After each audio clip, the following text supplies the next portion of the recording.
pull back on the support of the broader economy and make it harder for people to get jobs. That's generally what happens. Economist lingo tends to mask what we're really talking about when it comes to the Fed's work. So let's be clear. President Biden put it pretty well last week. Taking the example of the price of cars, he said we have two options. We can increase the supply of cars by making more of them, or we can reduce demand for cars by making Americans poorer. That's the choice we face. When people talk about cooling off the economy, what they really mean is making it harder for people to find jobs and stopping paychecks from growing. And we know how this goes. The cooling off never seems to extend to corporate profits or executives' pay. The Fed must not allow only Wall Street to recover while working Americans are left behind. We've seen that story unfold far, far too many times before. Today, banks are quietly celebrating one of their most profitable years ever, with huge bonuses and payouts. The Fed must do more to stop consolidation in the banking industry from hurting consumers and small businesses. It must encourage more lending to Main Street and crack down on stock buybacks and risky bets at the biggest banks. And the Fed needs to take seriously the systemic risks that threaten our economic progress, like cryptocurrencies and stablecoins, and most importantly, climate change. Chair Powell has shown he understands, in his words, profound challenges for the global economy and financial system, unquote. If confirmed, we expect him to take what he's promised will be bold steps to tackle these risks. Chair Powell, Vice Chair nominee Brainerd have also begun important work with the FDIC and the OCC to update the Community Reinvestment Act. Regulations completing that update is essential to increase bank service to and investment in all the communities that have been left on their own for too long. We also expect reform inside the Federal Reserve System. It means increasing diversity at the Fed so the people making decisions for our economy actually reflect the workers who power that economy. It's something the Fed's entire history has been, frankly, shameful about. As Chair Powell said, if entrenched inequities prevent some Americans from participating fully in our labor markets, not only will they be held back from opportunities, but our economy overall will not realize its potential. Good words from the chair on that. Many of us have appreciated those words, but now we expect action. In all of this work, the American people must be able to trust that the Federal Reserve works for them, that officials aren't abusing their positions for personal gain.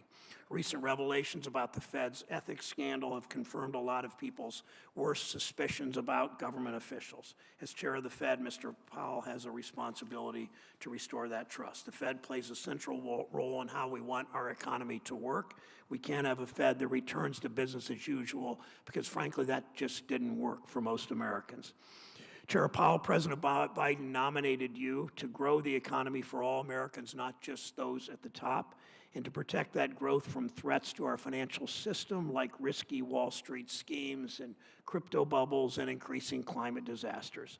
We expect you to meet these challenges. I believe you've shown the leadership to do so. We will be watching closely. Senator Toomey. Thank you, Mr. Chairman. Chairman Powell, congratulations on your renomination. As I have said, I intend to vote in favor of extending your chairmanship. Let me briefly explain why. There's a broad bipartisan backing for Chairman Powell's renomination because he has a record of acting thoughtfully and constructively, especially in some very difficult circumstances. First, he did implement a number of modest, sensible reforms that reduced regulatory burdens, including on small banks, and helped to encourage economic growth. Second, when the pandemic hit nearly 2 years ago and governments worldwide began to shut down their economies, credit markets seized up and the economy teetered on the brink of collapse. But with Congress's help, Chairman Powell acted swiftly and appropriately to stabilize the financial markets and the economy. And to his critics who claimed that the regulatory reforms that he spearheaded would hasten the collapse of the banking system, we now know that's clearly empirically false. After the pandemic caused the economy to nearly collapse, our country emerged with the most well-capitalized banks in history. It was and still is abundantly clear that those regulatory reforms did not come at the expense of financial stability. Of course, none of the Fed's pandemic actions came without a cost. This negative real interest rate environment continues to distort markets, risk asset bubbles, and punish savers. And the Fed has dramatically expanded its balance sheet with trillions of dollars in government bonds, effectively monetizing a lot of debt and facilitating profligate government spending. For the past 18 months, I cautioned that the Fed was fighting the last war, a mystery pathogen that led governments to collectively shut down the global economy when in fact a new enemy had arrived, and that was inflation. I'm relieved the Fed has acknowledged inflation is running well above and longer than its initial projections. In response, the Fed has accelerated the termination of its bond buying program, and FOMC participants appear to be accelerating the process to normalize interest rates. These are welcome developments. But I do remain concerned with the Fed's actions going forward. First, I worry that the Fed's extraordinary response to the crisis could become the new normal for monetary policy. We're more than a year into a record economic expansion, with unemployment at near all-time lows, and yet the Fed is still today buying government and agency securities. Having continued QE throughout the recovery was, in my view, a mistake. It's contributed to asset bubbles, distorted markets, and a suboptimal allocation of capital, credit, and resources, all of which ultimately lead to lower economic growth. Second, I worry that the Fed's new monetary policy framework has contributed to the Fed being behind the curve, as we're seeing inflation running at a 39-year high. Under this new framework, the Fed intentionally tolerates above-target inflation for an indeterminate period of time. Under the old approach, the Fed may have acted last April when we first passed a 4% inflation rate. We haven't seen that in some time. Beyond monetary policy, I'm deeply concerned to see the Fed, especially at the regional banks, wade into politically charged areas like global warming and so-called racial justice. Regional banks have hosted multiple symposia on these issues that consistently embrace and advance a particular liberal political agenda. And the Fed itself joined the network of central banks and supervisors for greening the financial system. The network's stated aim is to use financial regulation to, and I quote, mobilize mainstream finance to support the transition toward a sustainable economy, end quote. In other words, to direct credit away from the fossil fuel sector. The troubling politicization of the Fed puts its independence and effectiveness at risk. The Fed has been granted operational independence to protect monetary policy from short-sighted political interests, and in turn, the Fed has operated largely apolitically to great effect. There's a kind of bargain here. The Fed is given independence on the assumption it will only engage in areas in which it has a mandate. That makes sense. But if the Fed is going to stray from its mandate and become a political actor advocating a certain set of social policy, then there's no way it's going to maintain its independence from the political branches of government that are actually responsible for those topics. The Fed does not have a mandate to advance politically charged causes that are irrelevant to its mandate, like global warming or advancing so-called racial justice. And to make matters worse, when I've sought to understand these developments at the regional banks, I've been met with unacceptable noncompliance with reasonable requests. So let me be clear, if this politicization continues unchecked, it will not end well for the Fed or for independently driven monetary policy. As the Fed's leader, I hope you take this seriously and rein it in to protect the Fed's legitimacy and independence. Now, I've observed that the Fed has had the good sense to adjust its behavior as the facts and circumstances regarding inflation have come in differently than were expected. Unfortunately, we've seen no such humility or recognition of reality from the Biden administration or our Democratic colleagues. They appear set on making the inflationary problem worse, further causing declines in real wages, with more reckless spending that gooses demand and regulatory and protectionist policies that limit supply, that in combination ultimately push prices for basic goods higher. The crisis we face now is inflation, complicated by policymakers who unwisely behave as if it's still March of 2020. The Fed cannot correct for policy failures like school closures and government-induced business shutdowns or misguided expansions of the welfare state, nor should it try. Chairman Powell, the role of the Fed chairman is crucial for our shared economic prosperity. I was encouraged to see your renomination, and I hope that you will do everything in your power to ensure that the Fed operates within its limited mandate to effectively support the American economy. Thank you, Senator Toomey. Chair Powell, please rise. Raise your right hand, please. Do you swear or affirm that the testimony you're about to give is the truth, the whole truth, and nothing but the truth, so help you God? Do you agree to appear and testify before any duly constituted committee of the United States Senate? Thank you. Please be seated. Chair Powell, we welcome you to the committee. If you'd like to introduce family or friends, feel free. Please begin your testimony. Thank you.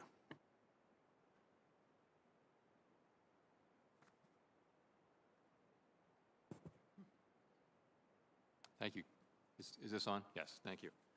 I didn't bring any family or friends here today in light of the limited seating circumstances, but I will mention them in my testimony. Thank you. Chairman Brown, Ranking Member Toomey, and other members of the committee, thank you for the opportunity to appear before you today. I'd like to thank President Biden for nominating me to serve a second term as chair of the Board of Governors of the Federal Reserve System. I would also like to thank my colleagues throughout the Federal Reserve System for their dedication, perseverance, and tireless work on behalf of the American people. Their commitment and expertise were essential to the Fed's response to the COVID-19 crisis and remain vital to the implementation of monetary policy as our economy continues to progress. Particular thanks go to my wife, Alyssa Leonard, and our 3 children, Susie, Lucy, and Sam. Their love and support make possible everything I do.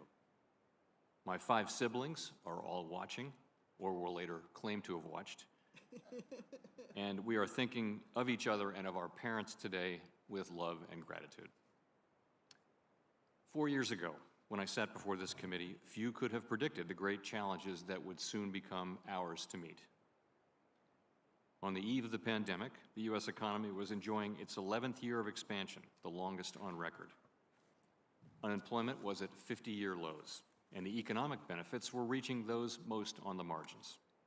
No obvious financial or economic imbalances threatened the ongoing expansion.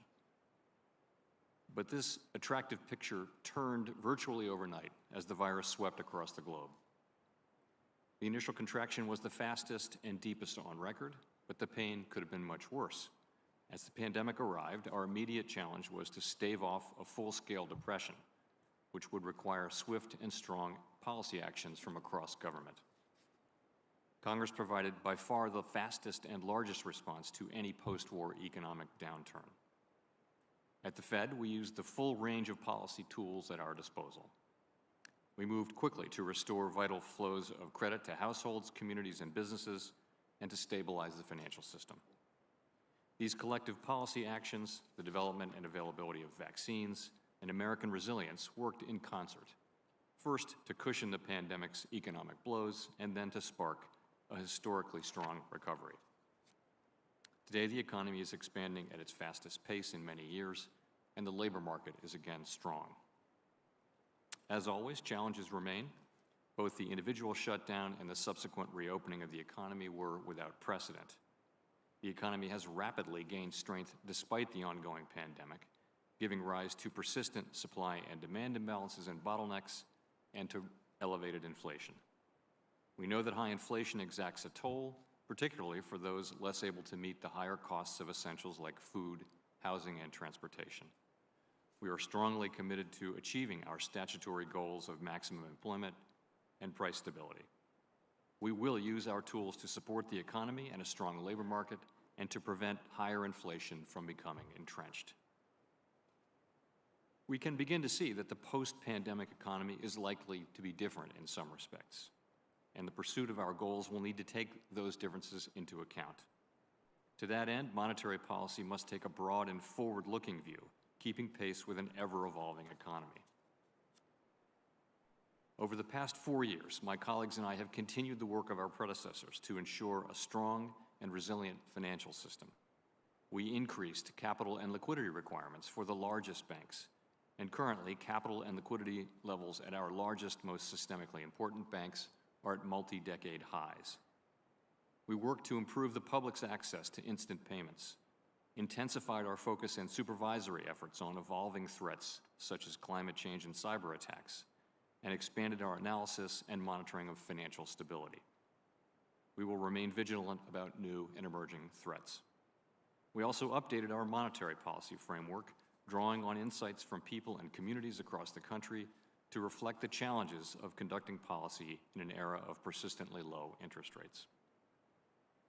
Congress has assigned the Federal Reserve important goals and has given us considerable independence in using our tools to achieve them.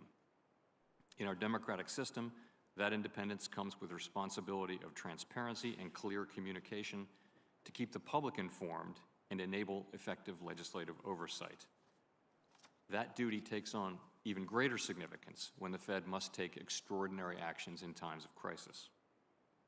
In order to facilitate that transparency and to earn your trust and that of the American people, I have made it a priority to meet regularly and frequently with you and your elected colleagues, and I commit to continuing that practice if I'm confirmed to another term. The Federal Reserve works for all Americans. We know our decisions matter to every person, family, business, and community across the country. I am committed to making those decisions with objectivity, integrity, and impartiality, based on the best available evidence and in the long-standing tradition of monetary policy independence. That pledge lies at the heart of the Fed's mission and is one we all make when we answer the call to public service. I make it here again with force and without reservation. Everything we do at the Federal Reserve is in pursuit of the goals set for us by Congress. I'm honored to have worked in service to those ends since I joined the Fed in 2012 and as chair for the past 4 years. Thank you. I look forward to your questions. Thank you, Chair Powell. Many working Americans are concerned about rising prices, and I think President Biden's decision to renominate you to a second term as chair shows he's confident you'll continue to lead our economy through this ongoing crisis. In November, you indicated that the rise of the Omicron variant, 586,000 new cases daily over the last week, that the rise of the Omicron variant posed significant risks to employment and economic activity. Do you agree that higher prices are related to the supply and demand imbalances that can be traced directly back to the pandemic and the reopening of the economy? Yes, I do. For the most part, if you look back, and you can trace to developments, including strong demand and also supply constraints. Thank you. Last year, FSOC released its report on climate-related financial risk, which describes how climate change is a threat to our financial stability. In the past, you've said, your words, climate change is an emerging risk to financial institutions, the financial system, and the economy, end quote. Will, Chair Powell, will the Fed follow the FSOC report's recommendations, including implementing climate stress tests for the biggest banks? We are looking at climate stress tests. I think it's very likely that climate stress scenarios, as we like to call them, will be a key tool going forward. I would stress that those are very different from the regular stress tests, which affect capital. Climate stress scenarios at this stage are really about assuring that the large financial institutions understand all of the risks that they're taking, including the risks that may be inherent in their business model regarding climate change over time. Will you make this a top priority if confirmed to another term? Yes, it will be. I would say within supervision, as I mentioned, that is likely to be a very important priority over the coming years.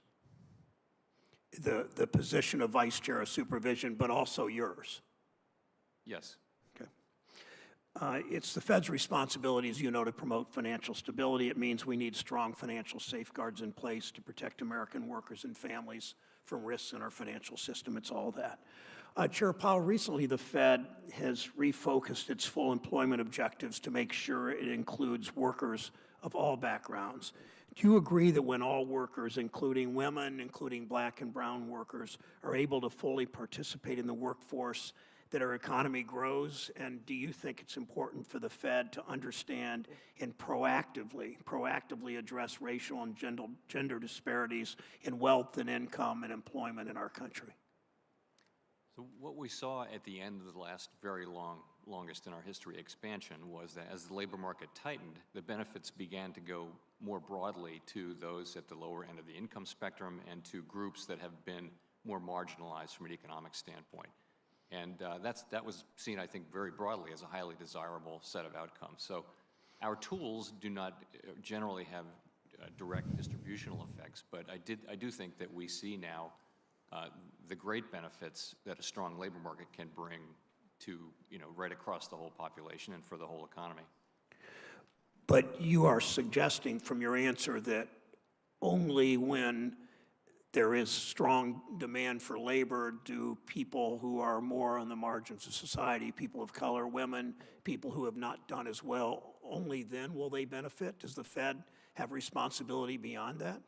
Well, of course, we have responsibilities in bank supervision and community affairs and fair lending and things like that. But just focusing on monetary policy, our principal tool is interest rates, and they affect demand over time. And I do think the main thing that we can do is to make sure that, consistent with the inflation side of our mandate, that we do foster a strong employment market. Is part of that a more diverse workforce at the Fed? But as you know, we work very hard to achieve diversity, and as all major American institutions, public and private, do these days, we certainly do. And we think that having a diverse workforce it makes us better at doing our jobs, and so it's an important focus and a high priority. Okay, thank you, Senator Toomey. Thank you, Mr. Chairman. Chairman Powell, we all noted with great interest the shift in the Fed's focus, the acceleration of the tapering, and the indication that FOMC members expect now a series of interest rate increases this year. I'm trying to understand where this leads to, and I wonder if you could comment on the fact that if we had 3 or even 4 25 basis point increases in overnight rates, we would still, in my view, have a very accommodative stance with negative real short-term rates. Is it your view that it's realistic to bring inflation back to the target level if short-term interest rates are negative, real rates? So the way I would look at it is this. What we have now is a mismatch between demand and supply. We have very strong demand in areas where supply is constrained, particularly around goods, particularly around things like cars. So we have to, how are those two things going to get into better into alignment? Well, part of the answer is going to be through shifts in demand, and we think that part of it will be through the return of greater supply. So I don't think we look to get all of the realignment between demand and supply through the demand channel, although we should get some. But at the same time, we do think we'll get, over the course of this year, return to normal supply conditions, and that's going to affect our policy. I will say, though, if we see inflation persisting at high levels longer than expected, then we will, if we have to raise interest rates more over time, we will. We will use our tools to get inflation back, and the main reason is this, that to get the kind of very strong labor market we want with high participation, it's going to take a long expansion. We can see that participation is moving only very slowly, and to get a long expansion, we're going to need price stability. Right. And so in a way, high inflation is a severe threat to the achievement of maximum employment and to achieving a long expansion that can give us that. I think that's a very important point.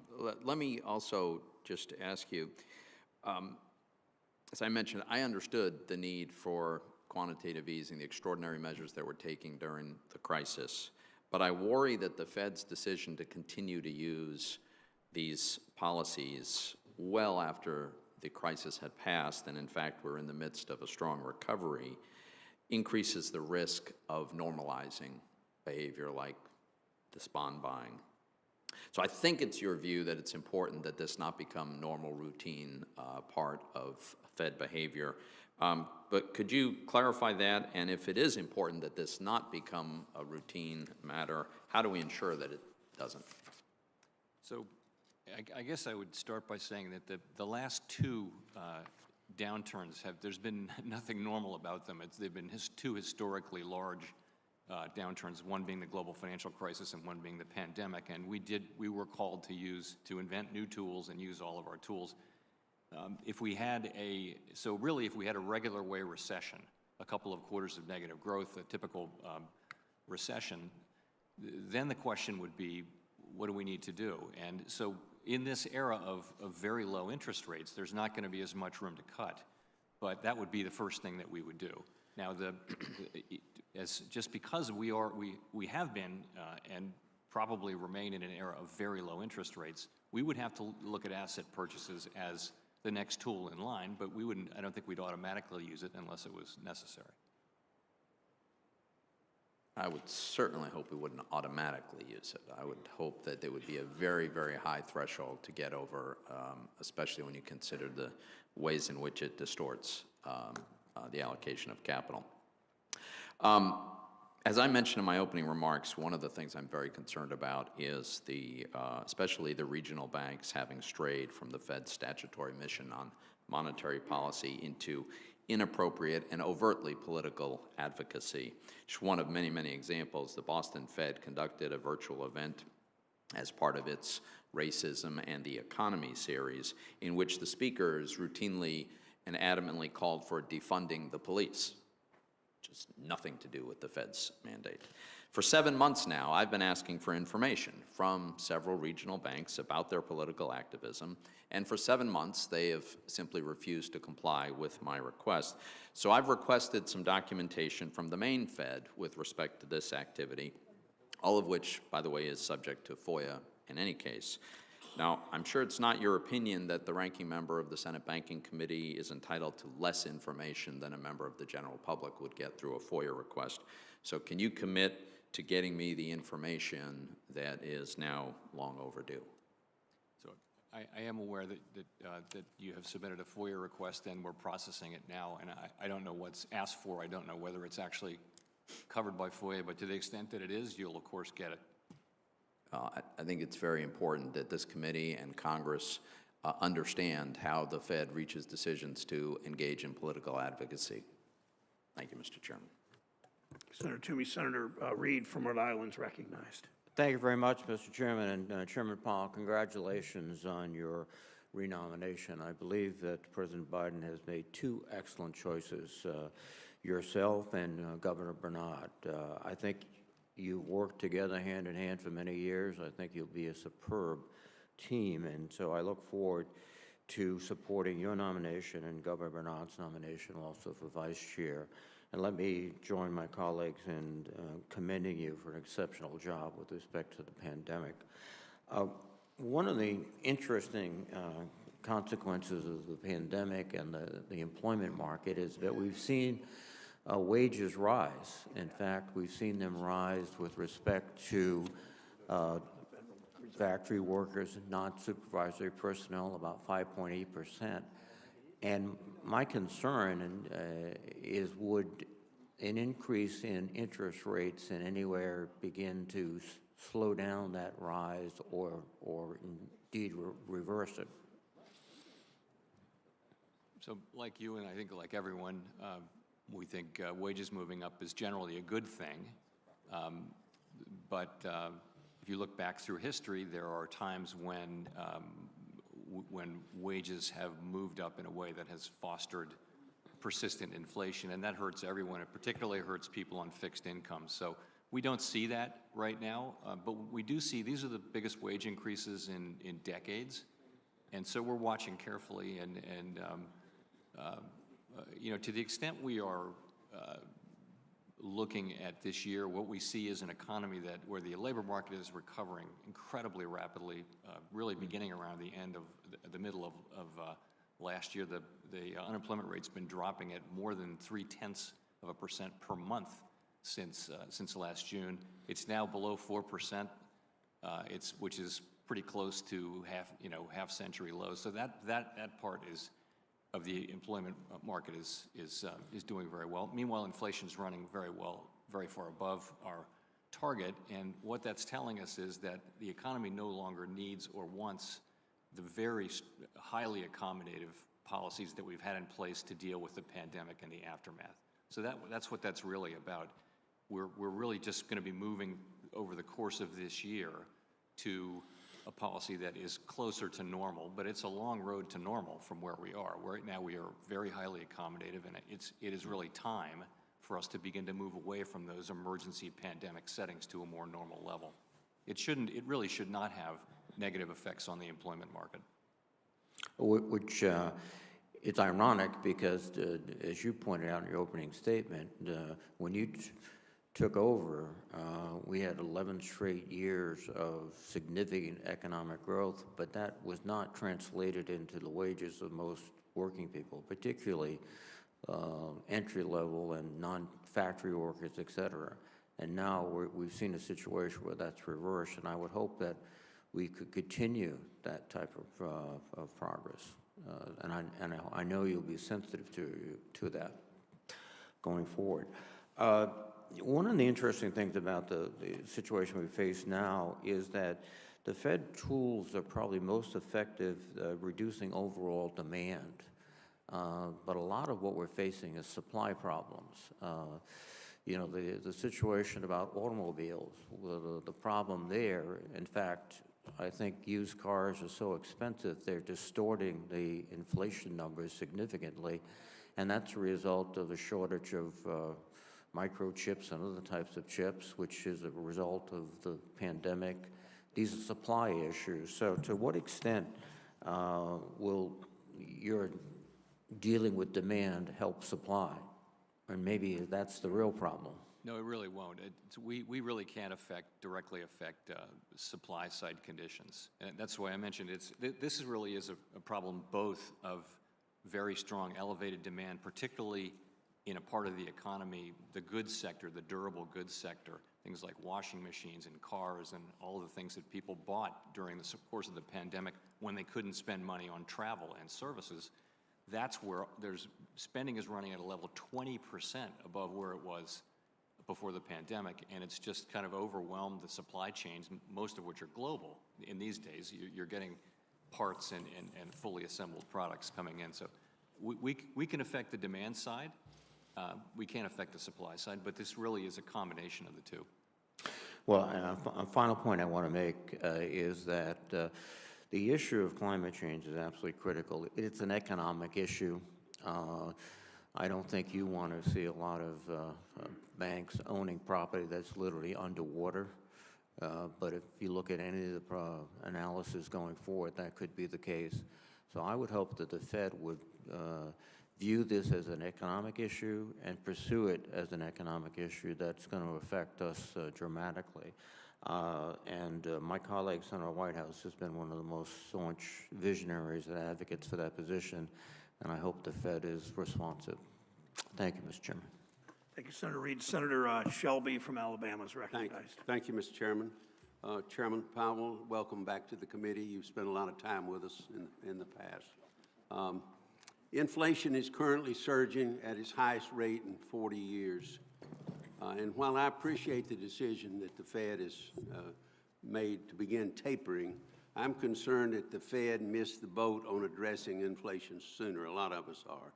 And as a result of that, the Fed, under your leadership, has lost a lot of credibility. I only have a little time, so I have a number of questions, and I know you can probably remember them, and maybe together we'll remember them all. But I'd like to touch on this, if you would, I'd like for you to. Why did the Federal Reserve initially forecast inflation to be transitory? Secondly, has your view on the threat of inflation changed? Why? What assurances can you provide here today that the Fed has a better grasp today on inflation than a year ago, and so forth? And what factors have caused the U.S. to have greater increases in inflation compared to other developed countries?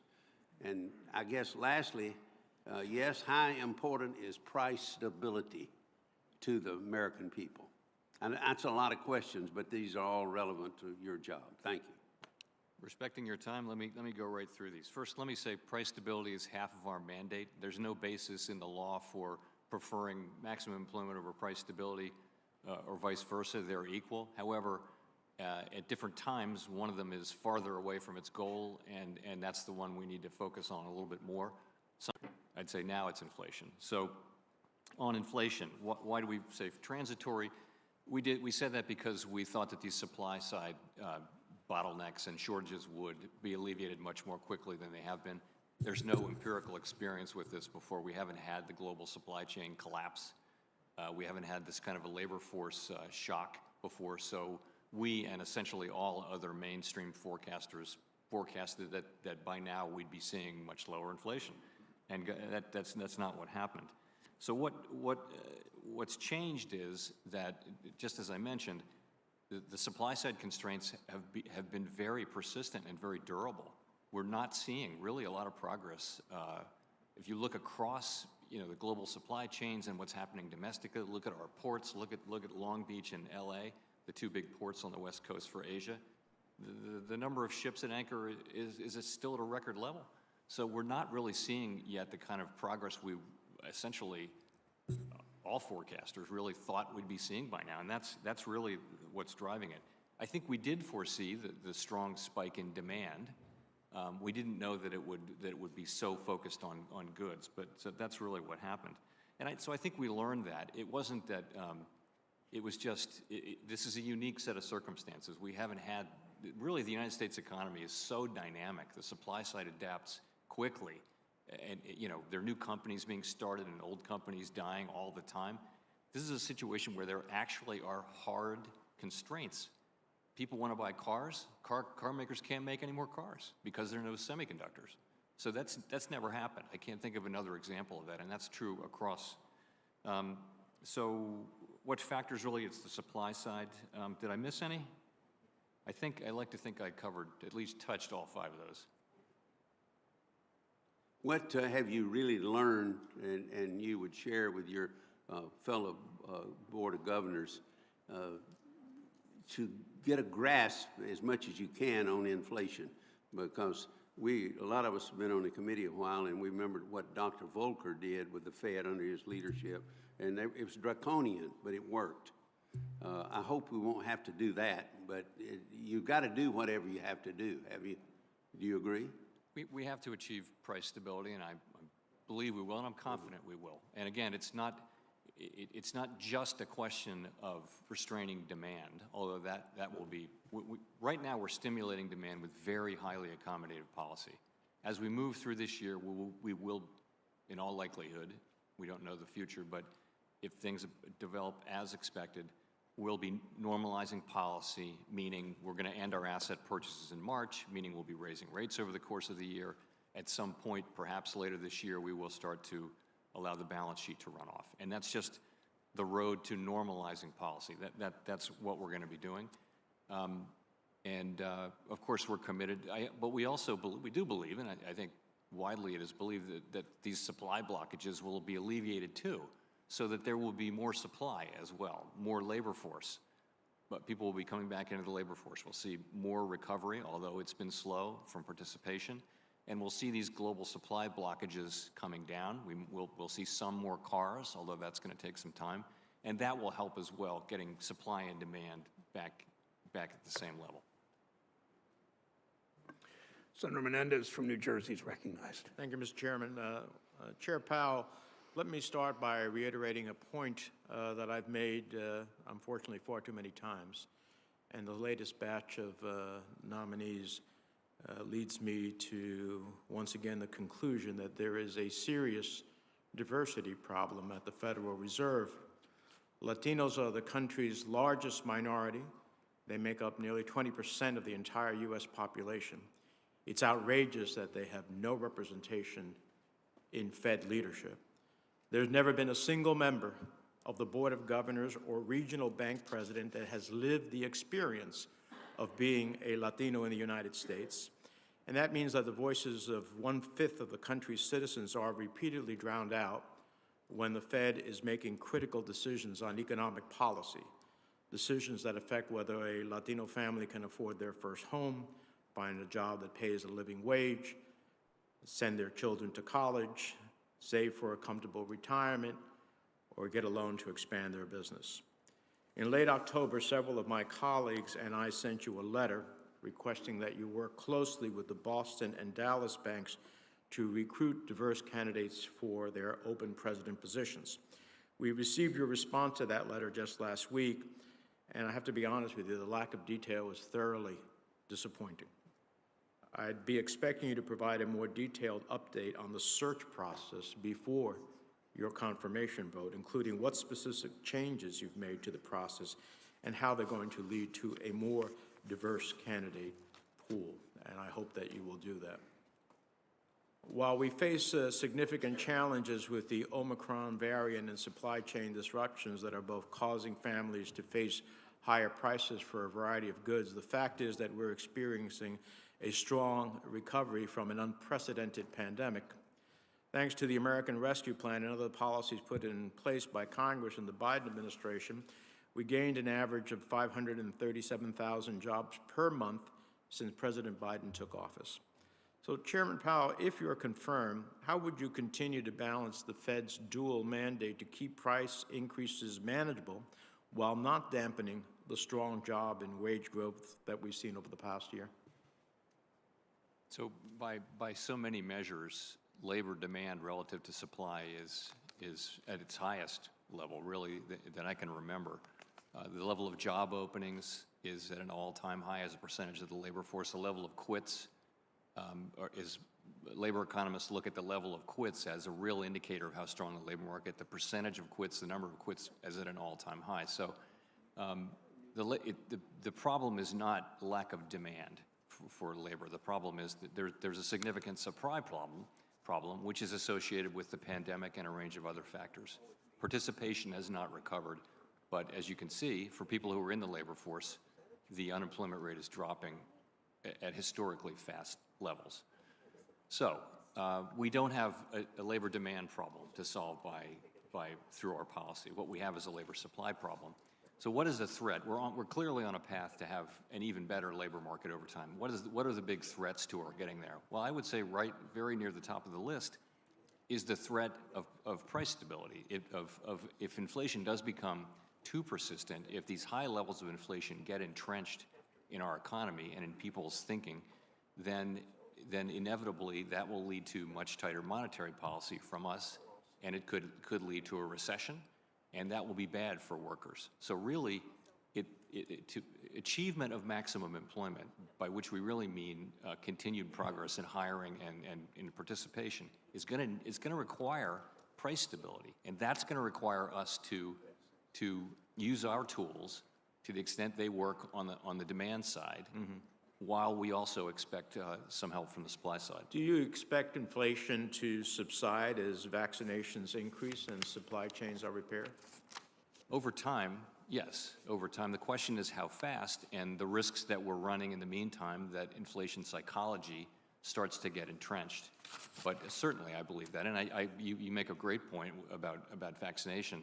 Getting ahead of the pandemic, I mean, I don't think 2 years ago we thought we'd still be having record levels of cases and even close to record levels of hospitalizations. Getting past the pandemic is the single most important thing we can do. Now, finally, according to the New York Times, New Jersey and other parts of the Northeast were hit particularly hard at the beginning of the pandemic and during the most recent surge, while the Midwest was most strongly affected in November of 2020 and the South at the end of last summer. How closely does the Fed look at differences in regional performance when making policy decisions? We have to focus on the national level, but of course we follow, in this instance, the earlier Delta, for example, COVID rolled around the country on a regional basis. That's not so much the case with Omicron. It's so contagious, and it's not the same everywhere, but it really is going through the whole country at a pretty rapid rate. But we follow that very, very carefully. You know, I would say we didn't know much about vaccines and pandemics 2 years ago, but we've all had 2 years to learn. So, but we defer to the experts, though. We don't substitute our judgment on medical issues for the experts, but we talk to them all the time. All right. Well, I look forward to following up with you on the diversity question. Thank you, Mr. Chairman. Senator Crapo is recognized from Idaho from his office, I believe. Yes, thank you, Mr. Chair. And Chair Powell, welcome back to the committee. When you last appeared before the committee, I also asked you about an expected Fed report on digital currencies. You indicated that delays in releasing the report were because the Fed wanted to ensure that their analysis was correct and to complete and that a release was expected in the coming weeks. However, that report still has not been released. Do you have an update you can share on the status of the report? And are there problems with sharing this report with Congress and the public and what the Fed may be proposing with respect to possibly centralizing public digital currency? So the report really is ready to go, and I would expect we will drop it. I hate to say it again, in coming weeks, but it really is in a situation where it's ready to go. The fall for us, given changes in monetary policy and other things going on, it was hard to we didn't get it quite to where we needed to get it, but it's effectively there now. And I will tell you, it's within weeks we will be publishing it. And by the way, it's more going to be an exercise in asking questions and seeking input from the public rather than taking a lot of positions on various issues, although we do take some positions. All right, thank you. Well, as I hope that you'll be able to meet this couple of weeks projection. As you know, I've been asking you and the other members of the Fed about this for a long time, and I really do believe it's time that the Fed release this report so that we can engage in the further discussion of it. I want to also, with the rest of my time, go back to the issue of inflation. I know you've talked about it a lot with us this morning. In response to my questioning about inflation last November, you confirmed that inflationary pressures would certainly last in through the middle of this year, of this coming year. What do you now expect with the time we've seen since you last answered these questions in front of the committee? What do you now expect inflationary pressures to look like throughout this year? I wouldn't say things have changed much on that front since last November. I think that inflationary pressures do seem to be on track to last well into the middle of next year. And if they last longer than that, then I'll just say that our policy will continue to adapt. Our policy has been adapting to this, for some months. But if inflation is going to last longer, then that would potentially imply more risk of its persistence and ultimately becoming entrenched, and our policy will respond accordingly. You just said well into the middle of next year. Did you mean this year or through all year and then next year? I meant this year. You're right. I still think it's 2021 sometimes. Hey, I thought so, but I wanted to be sure what you were saying.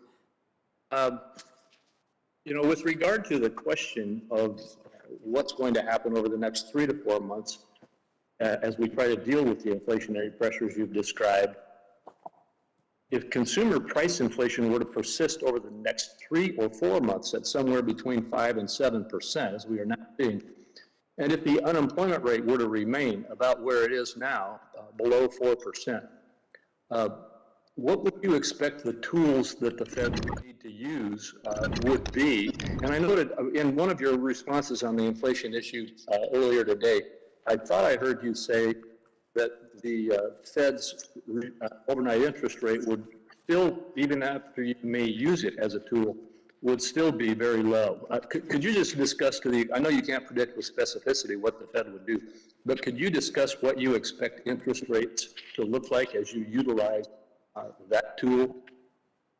Sure. So I think to your point, we're at a place where unemployment is now very low, historically low, and inflation is well above target, and the economy no longer needs this very highly accommodative stance of policy.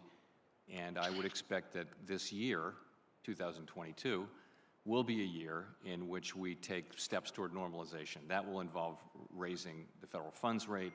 That will involve ending asset purchases in March. And perhaps later this year, depending on the run of things, we would also see ourselves beginning to allow the balance sheet to shrink. So that's what I think that's the broad picture of what I see happening. The committee hasn't made any decisions about the timing of any of that, and I think we're going to have to be both humble and a bit nimble here.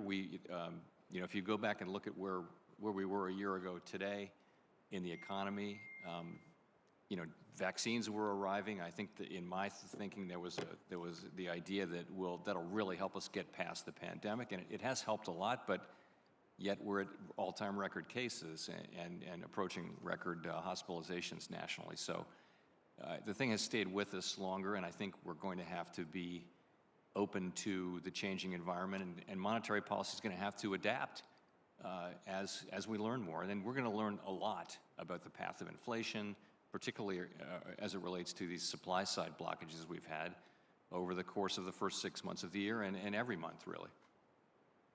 So do I understand, are you saying that if the pandemic remains problematic and aggressive, that would impact the timing of any decisions the Fed might make in terms of the federal funds rate?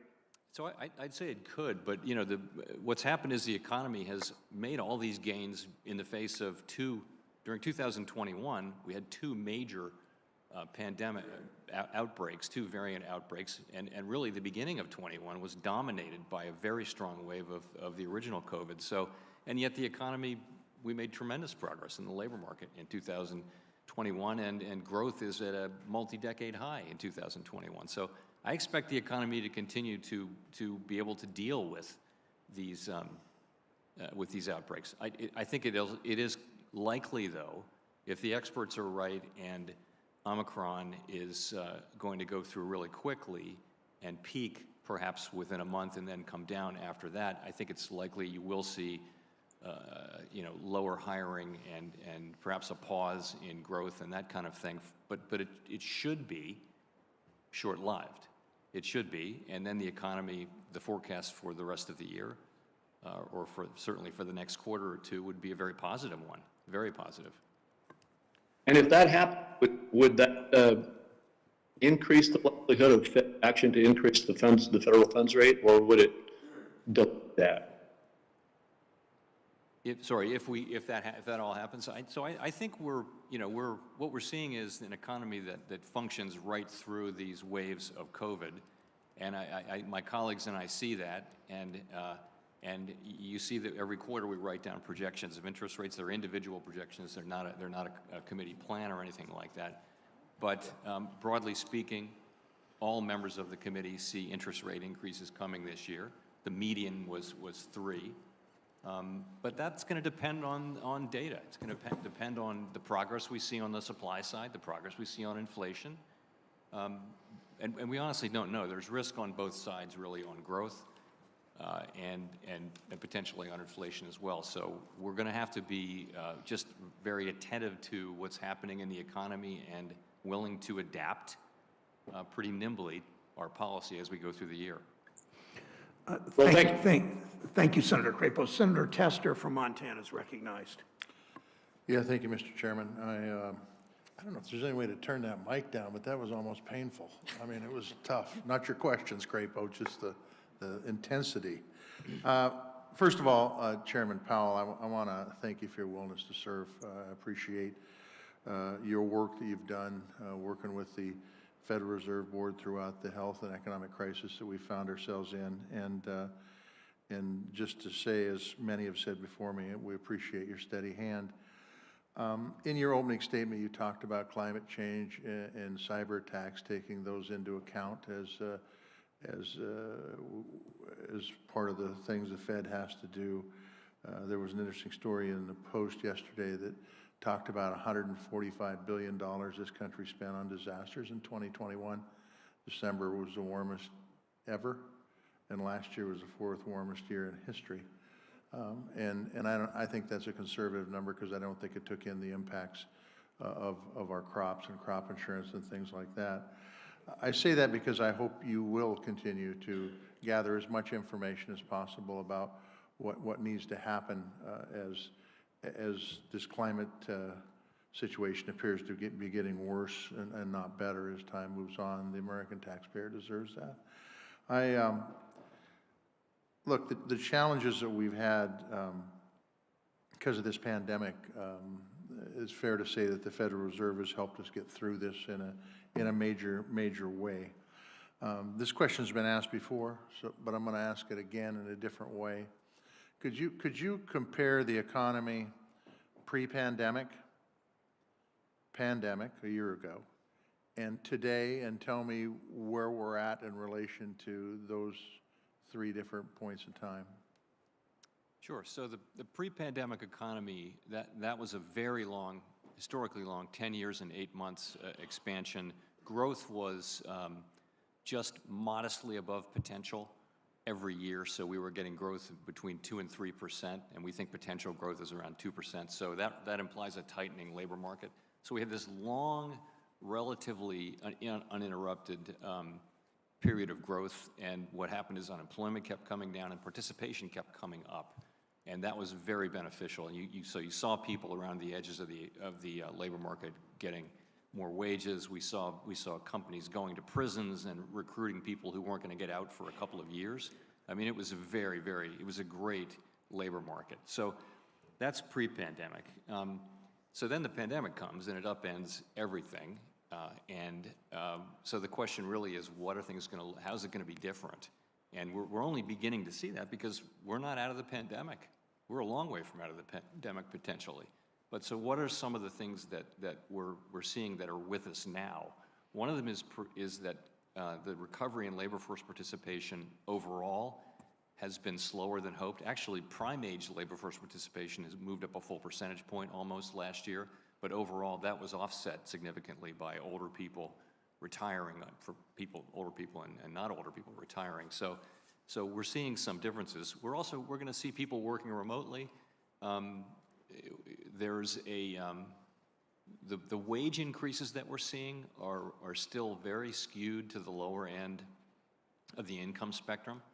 So there may be something happening there where wages are just going to be higher for people, and we don't know whether any of this will persist. But some of those are some of the things that we're seeing. I know employers who are hiring younger people out of school are finding that they have to have one day to work from home, or they'll go to someplace else where they can get that. So it's a market right now where labor is very short. As a result, workers have a lot of leverage, and that may persist. So I think there's a lot of different things. I've just got a limited amount of time here, but could you speak a little bit about the importance of the independence of the Fed? I remember pretty clearly the kind of pressure that was put on you by President Trump to try to politicize the Fed. And I commend you on keeping it independent. Could you talk about why that's so important? Sure. So it's essential that we work for all Americans, and that's what we do. And it's essential that we do that without regard to political considerations like election cycles or particular political parties' views on issues that are outside our mandate. You know, we have to focus on the job Congress has given us, which is maximum employment and price stability, and also the payment system and financial stability and other things. But we've got to do that, and that is what we need to do to justify our continued independence, and we're committed to doing that. Thank you. Thank you, Mr. Chairman. Senator Tester. Senator Rounds from South Dakota is recognized. Thank you, Mr. Chairman. Chairman Powell, first of all, let me congratulate you again on being selected to serve a second term as the chair of the Federal Reserve, and I do look forward to supporting your nomination. I want to follow up a little bit with regard to the discussion on inflation. And consumer price index rose 6.8% in November. There appears to be a consistency along that line. Part of that, you have the opportunity to impact with regard to the demand side. Can you talk to us about your discussions, or at least your analysis, of how much of the inflationary trends we're seeing you have the ability to impact with your monetary policy? So again, we don't have much ability to affect the supply side. And if you look at where the really big contributors are to the overshoot from inflation, it's in the goods sector still largely, and that's cars, that's new, used, and rental cars, it's appliances and What about food? Goods. Food too. Hamburger at over $5 a pound? Yeah, no, and that's not something we can't, I'd say that there are supply side issues there too, as you and I have discussed, but those are really outside the range of our Be fair to say tools. petroleum products as well? Yes. Gas, price of gas at over $5 Yeah. a gallon. Those are items that are supply side. They are not the demand side, and yet That's right. you have a responsibility to try to, or at least your goal is to remain inflation at about 2% or so. Right. But the supply side of this is a significant part of the entire inflationary demand. Fair to say that your focus is on the demand side, not the supply side, correct? That is right. That's correct. So what percent of that inflationary trend, what percent of that are you trying to impact with the demand side monetary policy that you have the ability to impact? It'd be hard to break it down in that way. I would say it this way, though. Right now, our policy is very highly accommodative, so we're stimulating. We're not restraining demand at all at this point. We're encouraging it. We're trying to get to a place where we're more neutral and then perhaps tight, if that's appropriate. But it's not political in nature, it is economic in nature to say that the inflationary trends that we are seeing are partially from the ability of consumers with cash in their pockets to be able to pay a higher price. But second of all, it's because of the limitations and the bottlenecks that we find within the supply side of our economy, correct? Yes. So let's just take food as an example. I come from South Dakota where cows outnumber people, and yet we have producers there that on a regular basis talk about the fact that they don't see an increase in what they're receiving for livestock, and yet our consumers across the entire country are seeing huge increases in the price of meat. And in between them sit packers, 4 packers who control over 80% of the market, showing record high profits while consumers pay huge inflated prices.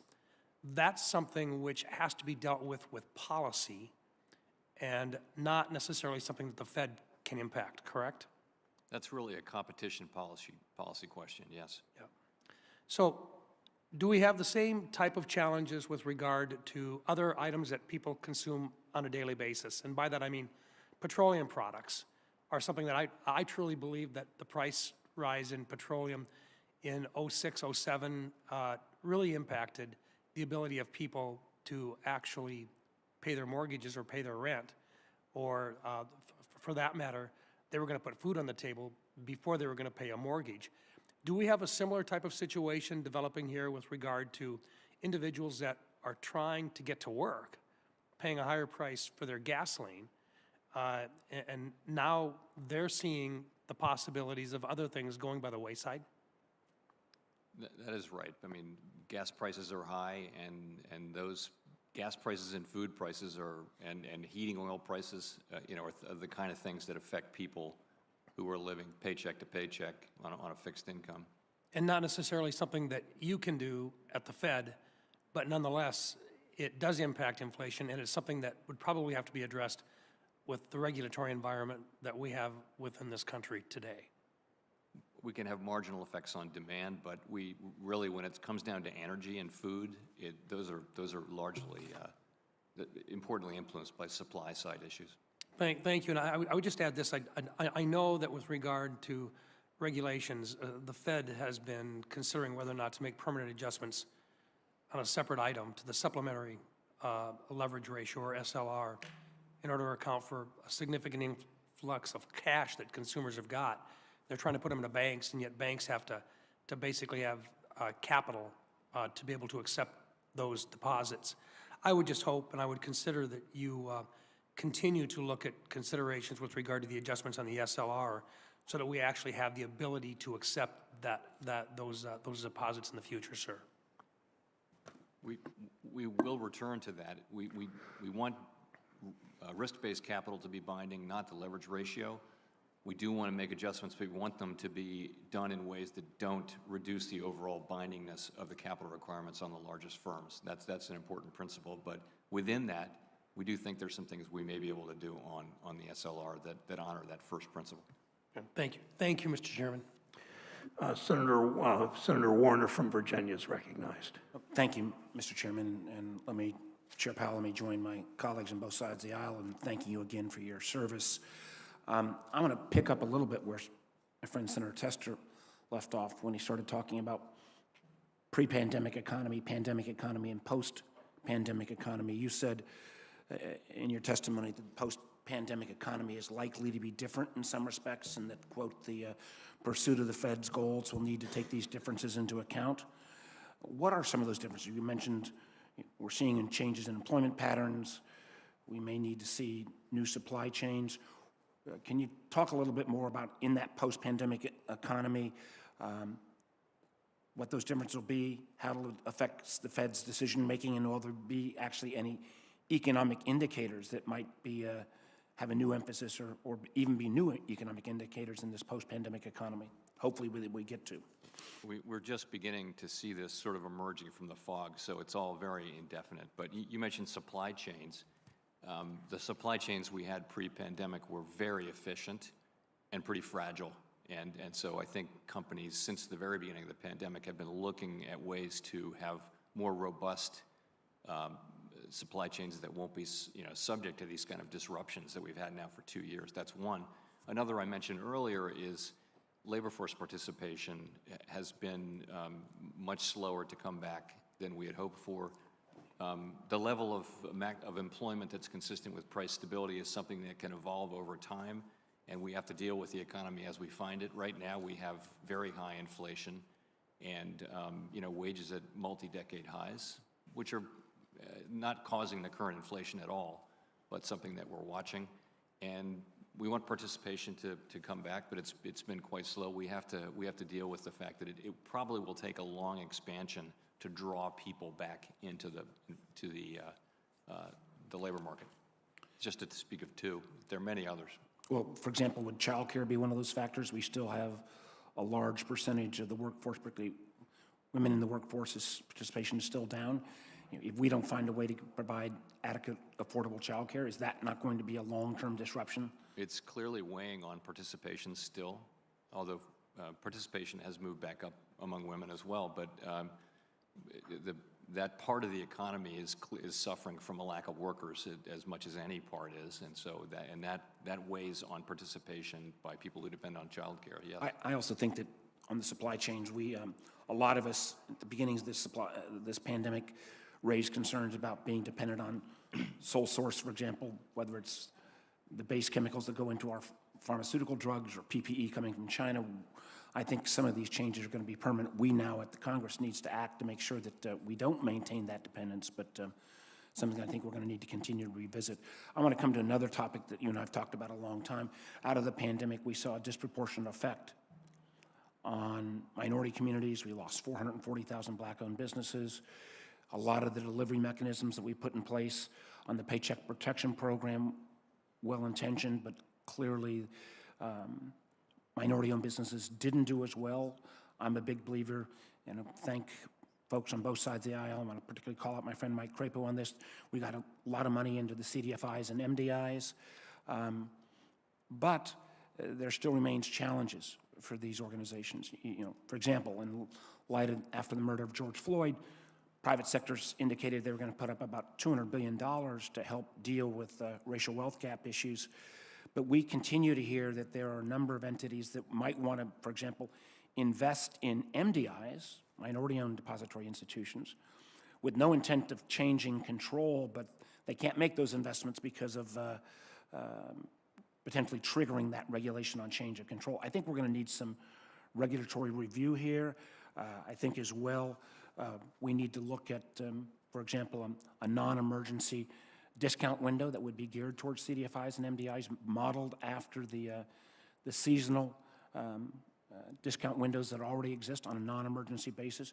Can you speak to how you and the Fed can work with me and others on this committee to make sure that CDFIs and MDIs that are going to continue to play, I think, an increasingly important role in serving underserved communities don't get blocked by some of these regulatory barriers? Yeah, so we've talked about this a lot. We're very focused on what we can do to support CDFIs and MDIs. We did see in the recovery from the pandemic, in a number of cases where they were the ones who were there in poor communities delivering credit, and to a great extent. So they were in some cases pretty effective. Nonetheless, so what are we doing? As you know, under ESIP, we've been working with the other banking agencies to make sure that those loans and investments can be made in a way that gives attractive capital treatment. There's a range of things that we're doing. We do want to foster investment in CDFIs and MDIs under the law. And, well, I would just ask that we can continue this offline, but for those entities and private capital that wants to come into these institutions with no intention of trying to take over control, whether we set up a different class of stock or some ability for the private capital to flow into these without triggering the change of control, requirements that frankly at this point prevents a lot of those investments. So I appreciate what we've worked on so far, but much more to do. Thank you, Mr. Chairman. Thank you, Senator Warner. Senator Tillis is from North Carolina, is recognized. Thank you, Mr. Chairman. Chair Powell, thank you for being here. You mentioned in your opening statement you committed to regular and frequent contact. I can attest to the fact that you have regularly contacted my office, and anytime we've had a request for a conversation, you've been very prompt, so I appreciate you for your responsiveness. I want to talk a little bit about the current extraordinary inflationary pressures and the tools that the Fed has to deal with it. Of course, you could have a benchmark rate increase. We know what that would have as a consequence for raising the price of lending and ultimately affecting the cost of buying a car or buying a house or just making ends meet. Your other option is to reduce the balance sheet, particularly from some of the COVID area bond buying programs. I believe that it was Governor Waller who just last month said that because of the alarming rate of inflation, the Fed should begin shrinking the asset portfolio without delay. And I think this week, the Fed president from Atlanta, Mr. Bostic, said he thinks the Fed should aggressively draw down the balance sheet by at least $100 billion a month. I know you went up from $15 billion to $30 billion, but that's a 3.5-time increase over the current run rate. So to what extent do you think, and give me an idea of discussions that you're having at the Fed to have a faster taper in lieu of a rate increase? We haven't made any decisions. We had our first discussion of these issues about runoff, and as you mentioned, there are a number of different pieces to talk about. We had that at the December meeting. I expect we'll talk about it again at the January meeting.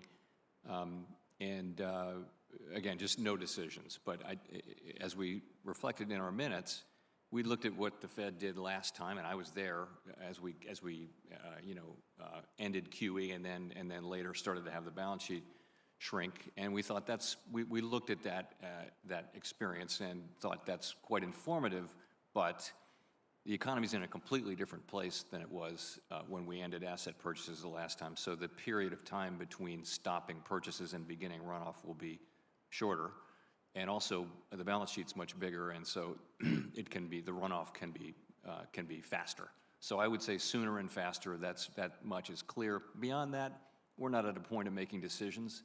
At this point, we'll have another discussion, and I think we will be in a position to provide guidance at coming meetings. But we're mindful that the balance sheet is $9 trillion.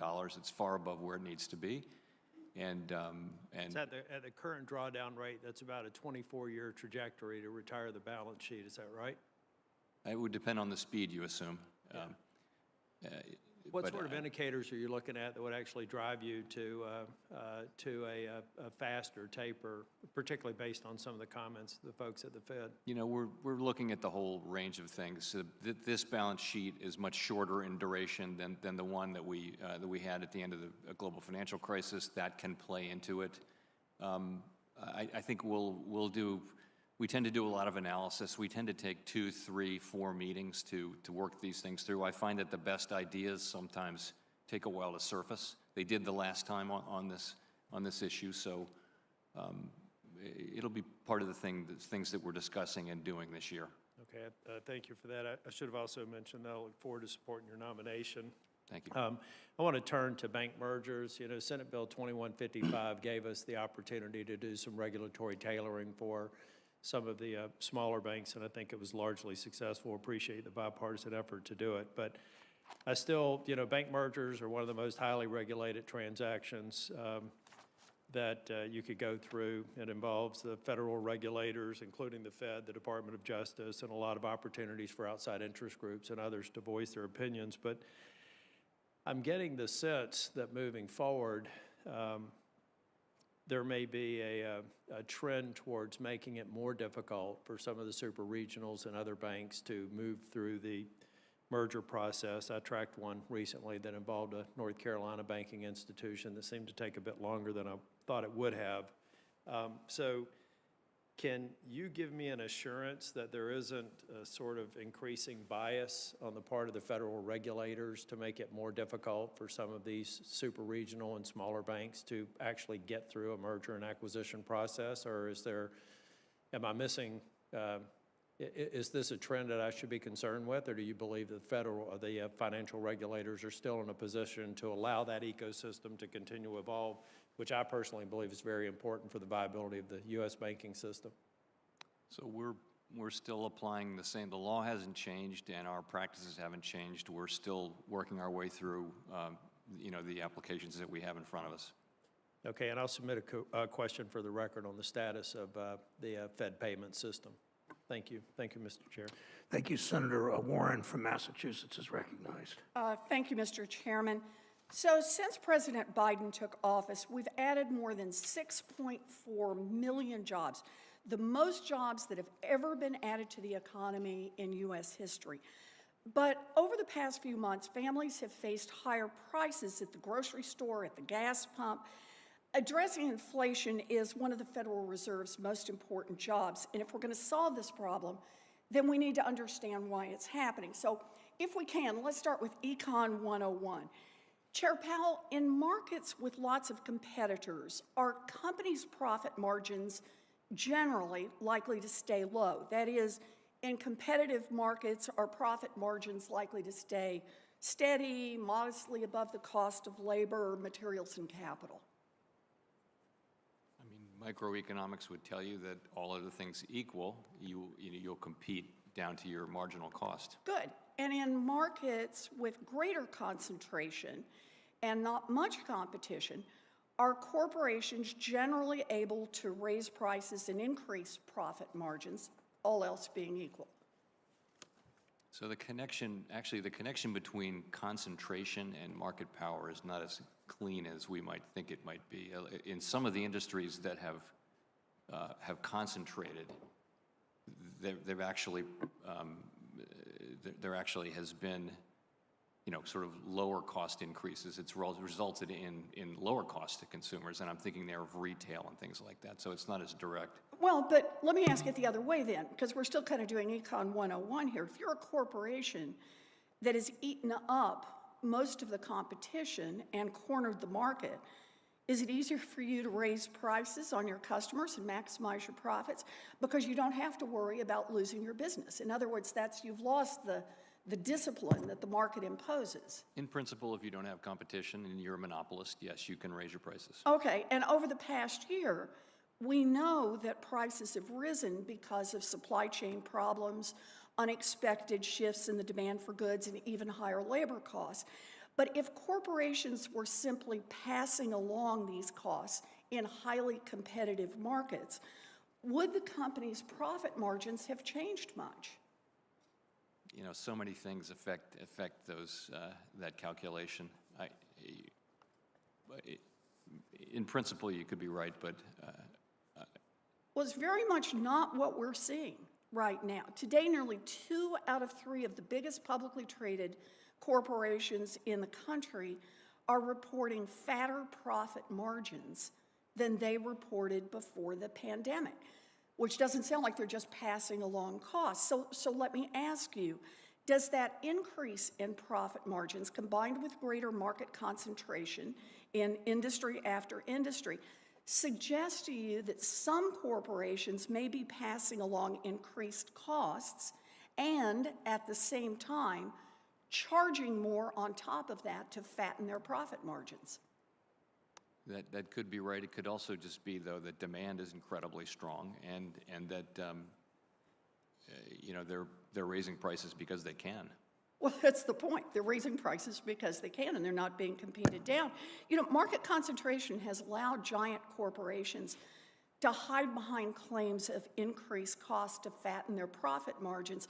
So the consumer pays more, both because the corporation faces higher costs and because, as you put it, because the corporation can increase prices. The reason I raise this is that higher prices have many causes, and we can't overlook the role that concentrated corporate power has played in creating the conditions for price gouging.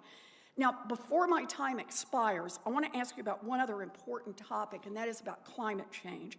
Mr. Chair, when you came before the Banking and Housing Committee last July, you said that the transition to a lower carbon economy could, quote, lead to a sudden repricing of assets or entire industries, and that we need to be in a position to deal with all of that. Why is it important for the Fed to assess risks related to climate change in order to fulfill its mandate?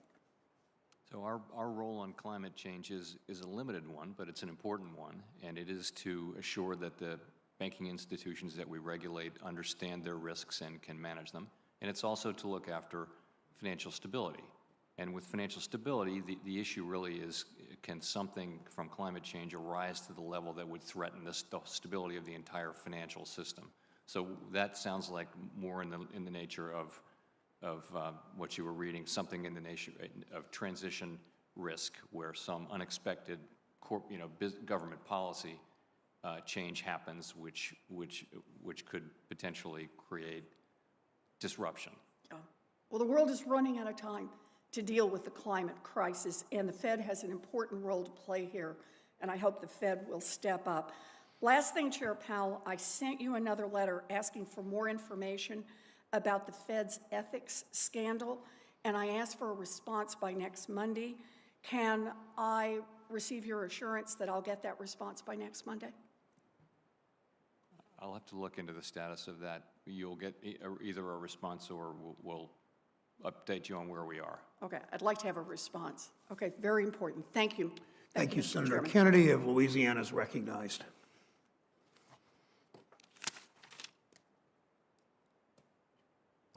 Mr. Chairman, congratulations.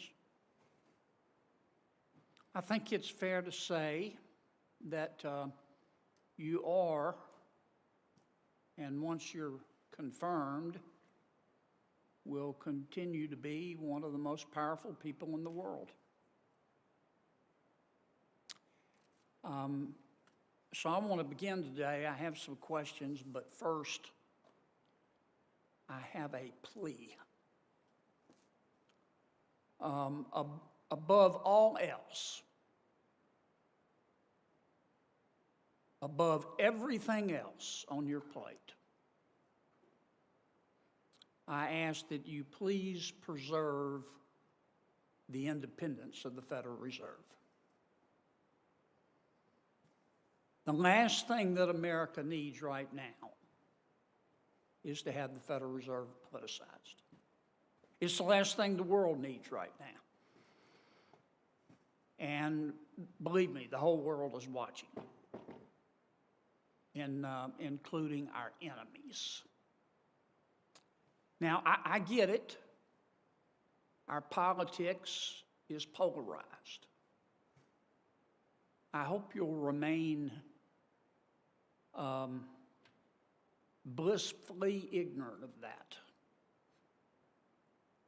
And I get it. I'm not telling you not to listen to elected officials, public officials.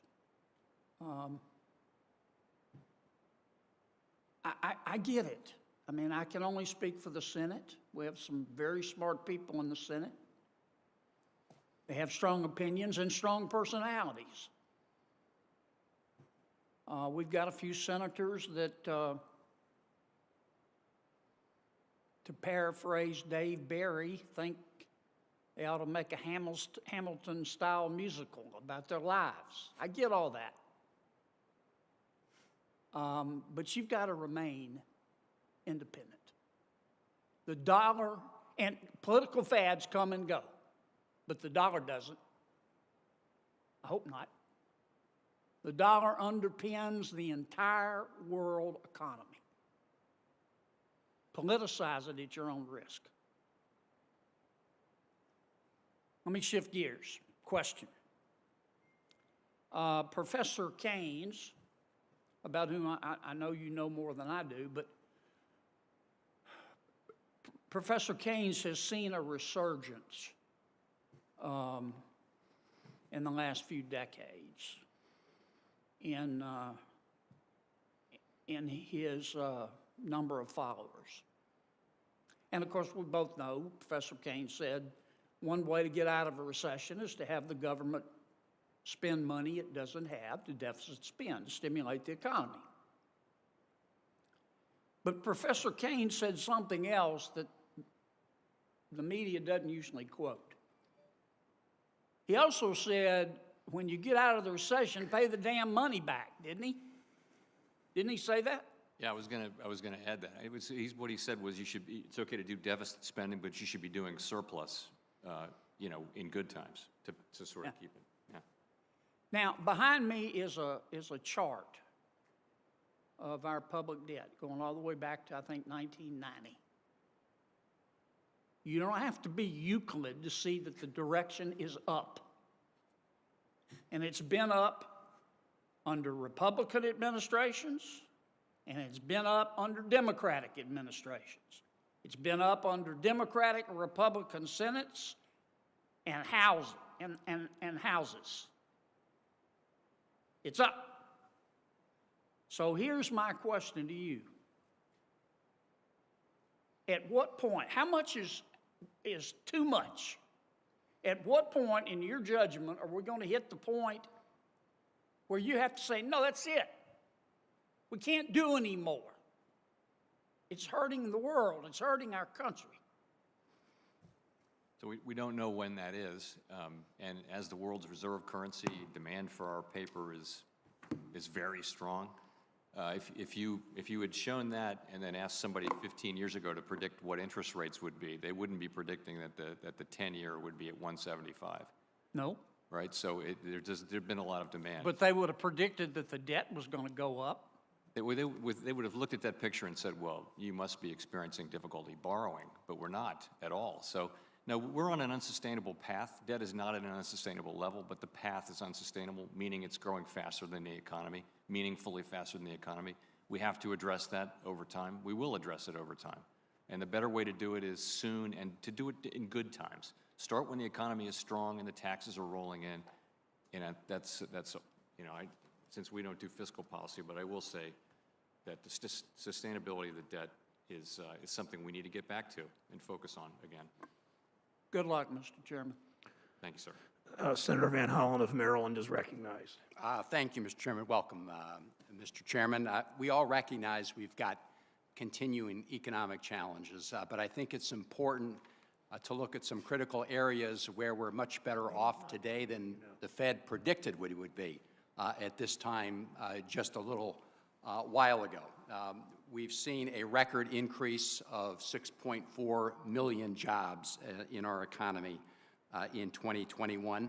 And back in December of 2020, when the unemployment rate was 6.7%, the Federal Board of Governors projected that the unemployment rate in December of the year we just came out of would be 5%. Isn't that correct? I'm sure, I can't do it from memory, but I'm sure you're right. All right, well, as I reviewed your predictions, that was what it was. And in fact, we did much better than that. The unemployment rate for December, the month that we just left, was 3.9%, and the unemployment rate for that fourth quarter of last year was 4.2%, a year ahead of what the Fed had predicted. Is that right? Yes. And what happened in between was a lot of us here in the Senate and the House and folks around the country looked at those projections and said, that is not the kind of course we want to be on, and we passed the American Rescue Plan, which helped stabilize the economy and helped result in those much improved employment numbers. Isn't that right? Yes. Now, let me just talk about inflation. I think all of us recognize that Americans are experiencing price increases in many areas. The Federal Reserve has predicted the Cleveland Fed, it projected a 2.6% inflation rate for this year, which matches the Federal Reserve Board's projections. If you look at consumer expectations, not surprisingly, they're running higher than that because of where we've been in the last couple months. But can you explain why you're confident at the Federal Reserve that we can hit that 2.6% target while continuing to push for full employment? So that is the median of expectations, of individual expectations. We don't have a committee or official Fed forecast. And it's conditioned on a number of assumptions. And you know, the most important assumption here is that we do get significant relief on the supply side, that global supply chains loosen up and we get, you know, more semiconductors so that we can start manufacturing cars again. That's essentially, that's going to be a big part of getting inflation back down. Part of it will also be our moving from a very highly accommodative policy to a somewhat less accommodative policy, but still accommodative. But a lot of it will come on the supply side. Right. And on the supply chain issue, I mean, there have bbeen recent reports of progress in a number of supply chain bottlenecks. Can you just speak to your perception of where that stands? Yeah, so it's just, you've always see a few snowflakes, but it doesn't amount to a storm yet. If you look at the Port of Los Angeles, Port of Long Beach, record numbers of ships still at anchor. We did see, and this may be what you saw, that inventories are moving up and delivery times have shortened, and that's a good thing. But on the other hand, you know, Omicron can really, particularly if China sticks to a no COVID policy, Omicron can really disturb the supply chains again, although it could be briefer this time. So I think the picture is, you know, we wouldn't want to say, I wouldn't want to say that it's decisively improving yet, but we're watching it carefully. I got it. I was pleased to hear President Biden say when he renominated you for this position that you saw the economic risks of climate change as a, quote, top priority. Is that an accurate statement? Yes. And if confirmed, how do you plan to prioritize addressing the financial risks of climate change in your next term? So we have a role to play. It's a narrow one, but an important one, and that is it relates to our existing mandates. We don't have a new mandate on climate change. It is really the simple mandate, the central mandate of supervising and regulating financial institutions to make sure that they're aware of and able to manage all of their risks. And we're doing that particularly focusing on the largest financial institutions who, by the way, are spending a lot of time themselves on these issues. And secondly, looking at financial stability issues. You know, we have responsibility for the stability of the financial system, and over time, climate risk can play into that as well. Well, thank you, Mr. Chairman. I'm pleased to see that you do agree that it's a top priority. Thank you. Thank you, Mr. Chairman. Senator Van Hollen. Senator Hagerty from Tennessee is recognized. Thank you, Mr. Chairman. Ranking Member Toomey, I appreciate your holding this hearing, and I want to congratulate Chairman Powell on being renominated to be the chair of the Fed. Thank you for your testimony and your presence here today, Chairman. First, I have just a quick housekeeping question for you. I think I know the answer to this, but as a matter of fact, have you ever embellished your resume, your record, your publication history? I don't think so. I did not think so. Thank you for clarifying that for us. I'd like to turn to the topic of quantitative easing for just a minute, Chairman Powell. When Chairman Bernanke first introduced quantitative easing back in 2009, he assured lawmakers at that point that it would be both temporary and rare. Essentially, it was introduced as an emergency measure. Do you agree that that quantitative easing should be both temporary and rare? I agree we shouldn't use it unless we need to, but I will say it's going to depend to some extent on where interest rates are. We've been in a very low interest rate environment even during good times all over the world, and when that's the case, we don't have a lot of ammunition to support the economy. So I can imagine a regular garden variety downturn, which we haven't had in a long time, in which we didn't need to resort to quantitative easing to asset purchases, and we then wouldn't.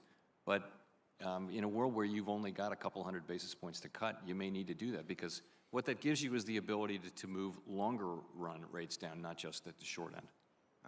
I understand, but I just remain concerned because here we are 12 years later from its first introduction. The Fed's balance sheet's nearly at $9 trillion.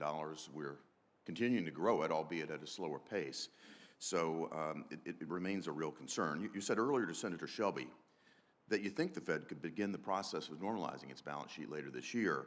Can you provide us with a little bit more clarity on this process, how soon you think this would begin, and whether you'd consider actively selling securities rather than just letting them gradually run off the balance sheet? So this is we had our first discussion of this set of issues at the December FOMC meeting. We'll talk about it again at the January meeting in a couple of weeks. Haven't made any decisions.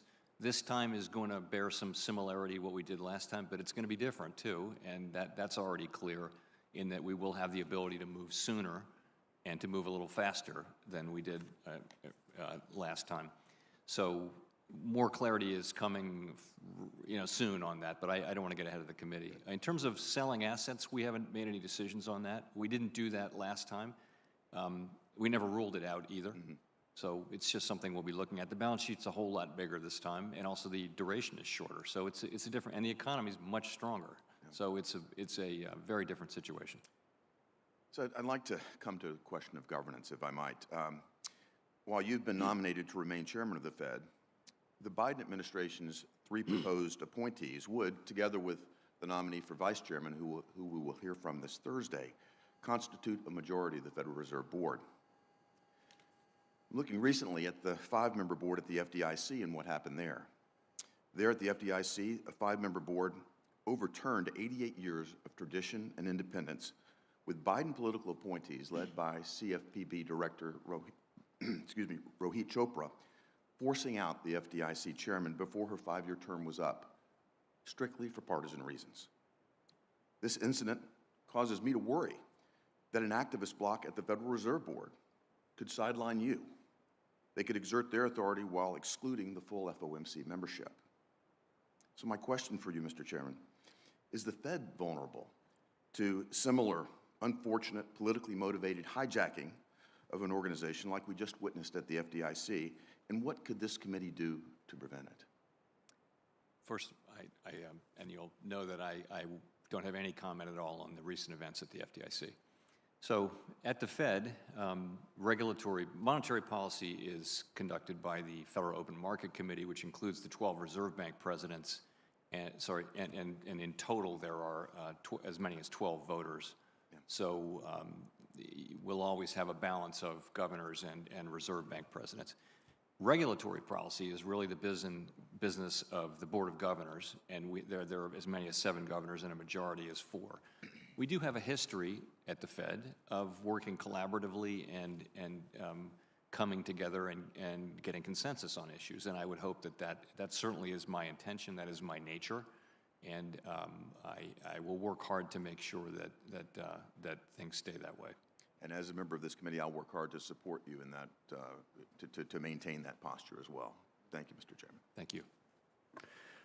Thank you, Senator Hagerty. Senator Cortez Masto from Nevada is recognized from her office. Thank you, Mr. Chairman. Chairman Powell, it's good to see you again. Thank you always for taking the time to answer my calls, meet with me, answer my questions. So appreciate it. Let me start with a question that Senator Tester talked to you about, because I think it's important we recognize, put this in perspective again.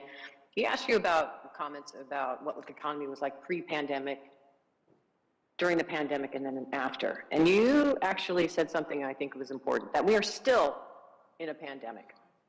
And even still in the middle of this pandemic, you said earlier in your opening remarks that the economy is expanding at its fastest pace in many years, and the labor market is strong. Now, in our many conversations, you have always prioritized job growth and higher wages, especially for those who tend to earn lower salaries.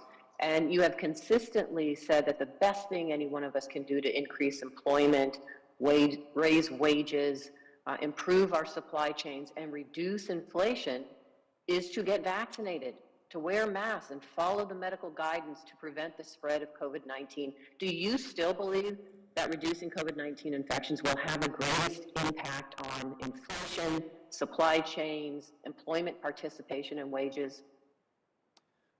I do, and I think if you imagine a world in which we no longer have to deal with a pandemic, and I think that's the answer to your question, we would quickly see the supply side problems alleviate. We'd probably see significantly more labor supply. So these issues are still related to the pandemic. It's proving more difficult than we had hoped to end the pandemic, but I certainly would think that's right. And let me just add one additional thing that, of course, we all have concerns with the rising prices of so many goods. I see it in my home state when I go grocery shopping or hear it from my own family members and constituents in Nevada. One other area I want to also focus on, though, is housing. A new study from the Federal Home Loan Bank of Atlanta reported that the median American household would need 32% of its income to cover mortgage payments on a median-priced home, the most since November 2008, and home prices have climbed 18% in the past year. Now, we are short at least 3 million homes, especially affordable homes.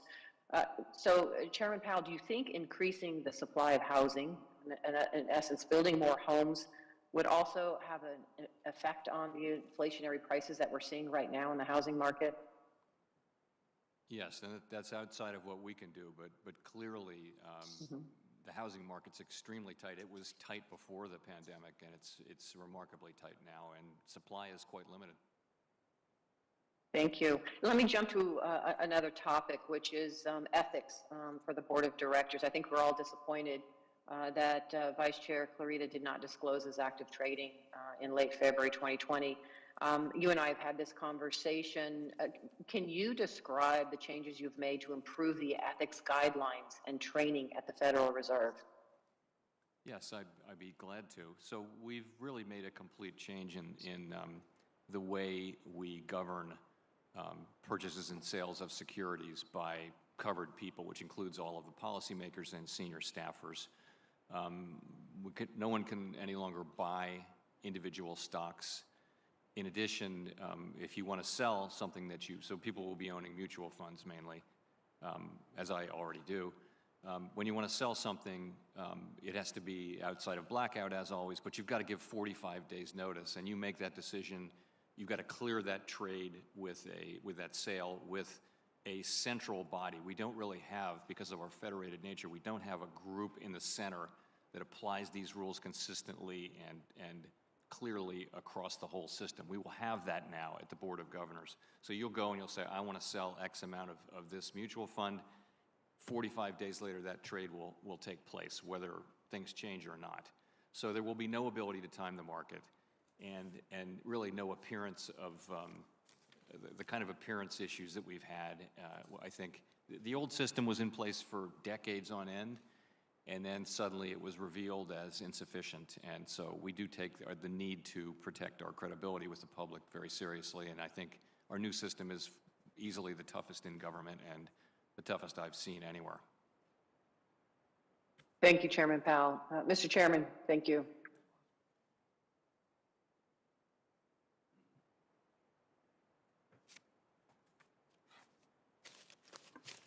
Senator Lummis from Wyoming is recognized. Thank you, Mr. Chairman, and congratulations on your nomination. Please throw me a lifeline here and help me support your nomination. The Fed's website today says that the Federal Reserve will ensure the provision of payment services to all depository institutions on an equitable basis, and to do so in an atmosphere of competitive fairness. But that's not the case at all, Mr. Chairman. The Fed actually uses substantial discretion in providing master accounts to depository institutions, or denies them by delay, simply starving the master account applicant until it dies. And that's true even though every single federal court that has ever looked at this issue disagrees with the Fed's assertion of substantial discretion.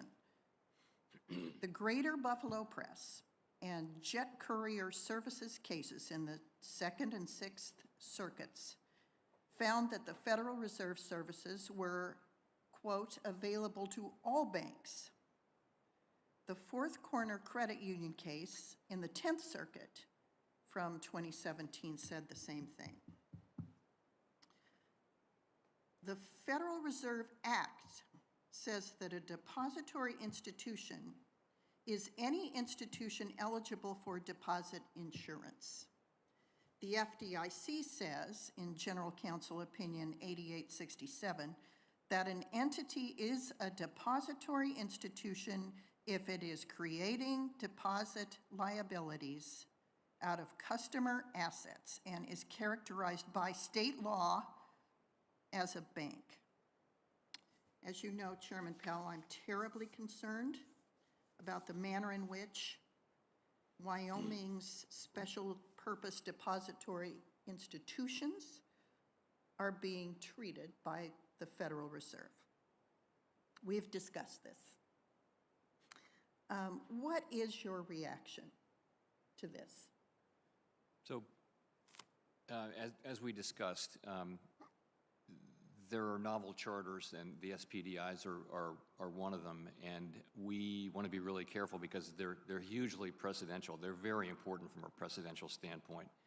And so we've been looking carefully at this, and I would say there are good arguments for viewing SPDIs as depository institutions for this purpose. And I think we're looking carefully at it. I do think we'll make some progress on this, and we can talk about it more offline. But I think you do understand that we start granting these. There'll be a couple hundred of them pretty quickly, and we have to think about the broader safety and soundness implications. And it's just hugely precedential. That's really why we've taken our time with it, and we appreciate your bringing it to my attention, and so we can continue to talk about it. Well, as you know, it's been well over a year, and I've been stonewalled for well over a year. My state has been stonewalled for well over a year.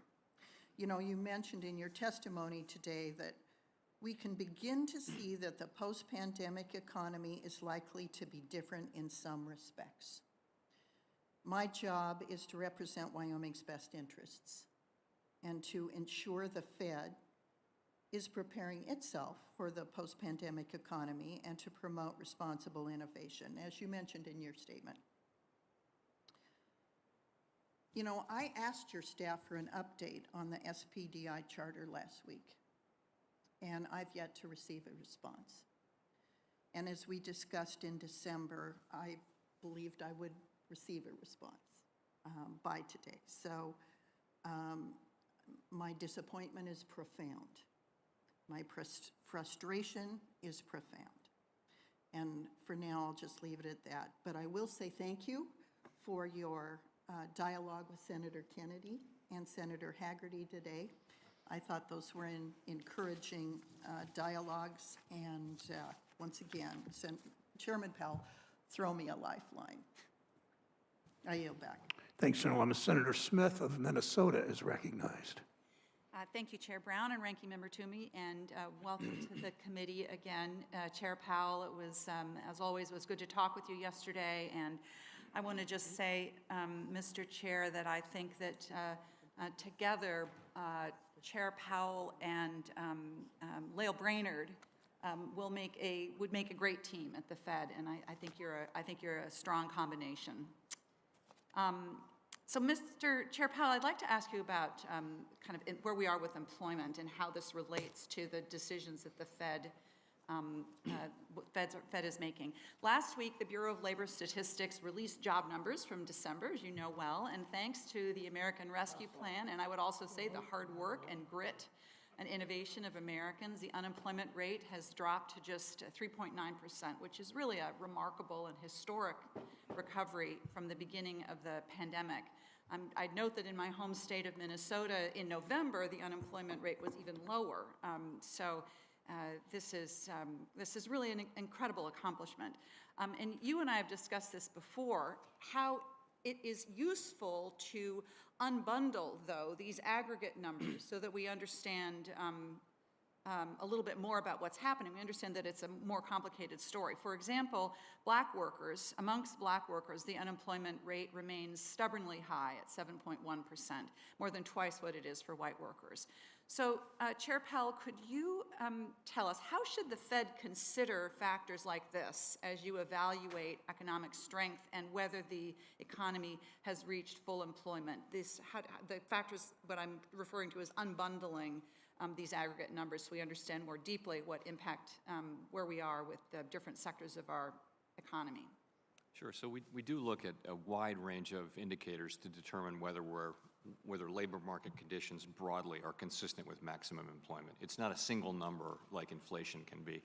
And you mentioned a couple of them. So what we saw at the end of the last very long expansion was that unemployment rates and the gap between white unemployment rates and other unemployment rates were at all-time lows. And this was a very desirable feature. And really a feature of having a tight labor market. So that's something that's a little bit of something that tells us whether the labor market is tight. We're not targeting a particular number there, but we're using it to inform our thinking. You mentioned African American unemployment, which is at 7.1. It dropped by 2.9% this year. That's the same decline as for white workers. The other thing I'll say is that there was an increase in December of 5 or 6 tenths among black unemployment. It's a much smaller sample size, and it's pretty volatile, so we would tend to look for a couple of months. It can bounce around more than the overall aggregate. Another key aspect of maximum employment, though, is participation. So we also want to think that participation is at its structural high level, and there isn't a lot of slack in that pocket. And that's been, we saw that at the end of the last cycle. We saw participation holding up in the face of demographic decline. And so that's another thing that we look at carefully. Yeah, thank you. I agree with that. And I think that we are in Minnesota, as we are all over the country, experiencing a shortage of workers. And I'm glad to see that what we are seeing, in fact, is wages increasing, especially for people who are in lower wage jobs, and that for the first time in a long time, workers, I think, have increased bargaining power, which is a benefit to them. So these are complicated issues. I think it's important that we kind of look beneath some of these aggregate numbers. But I want to touch on another issue before I wrap up here. You and I have talked about my grandmother, Avis Mason, who was born in 1898 and who became the president of a small community bank in Etna Green, Indiana. Her father, who started the bank, was blessed with 3 daughters, which is how she became president.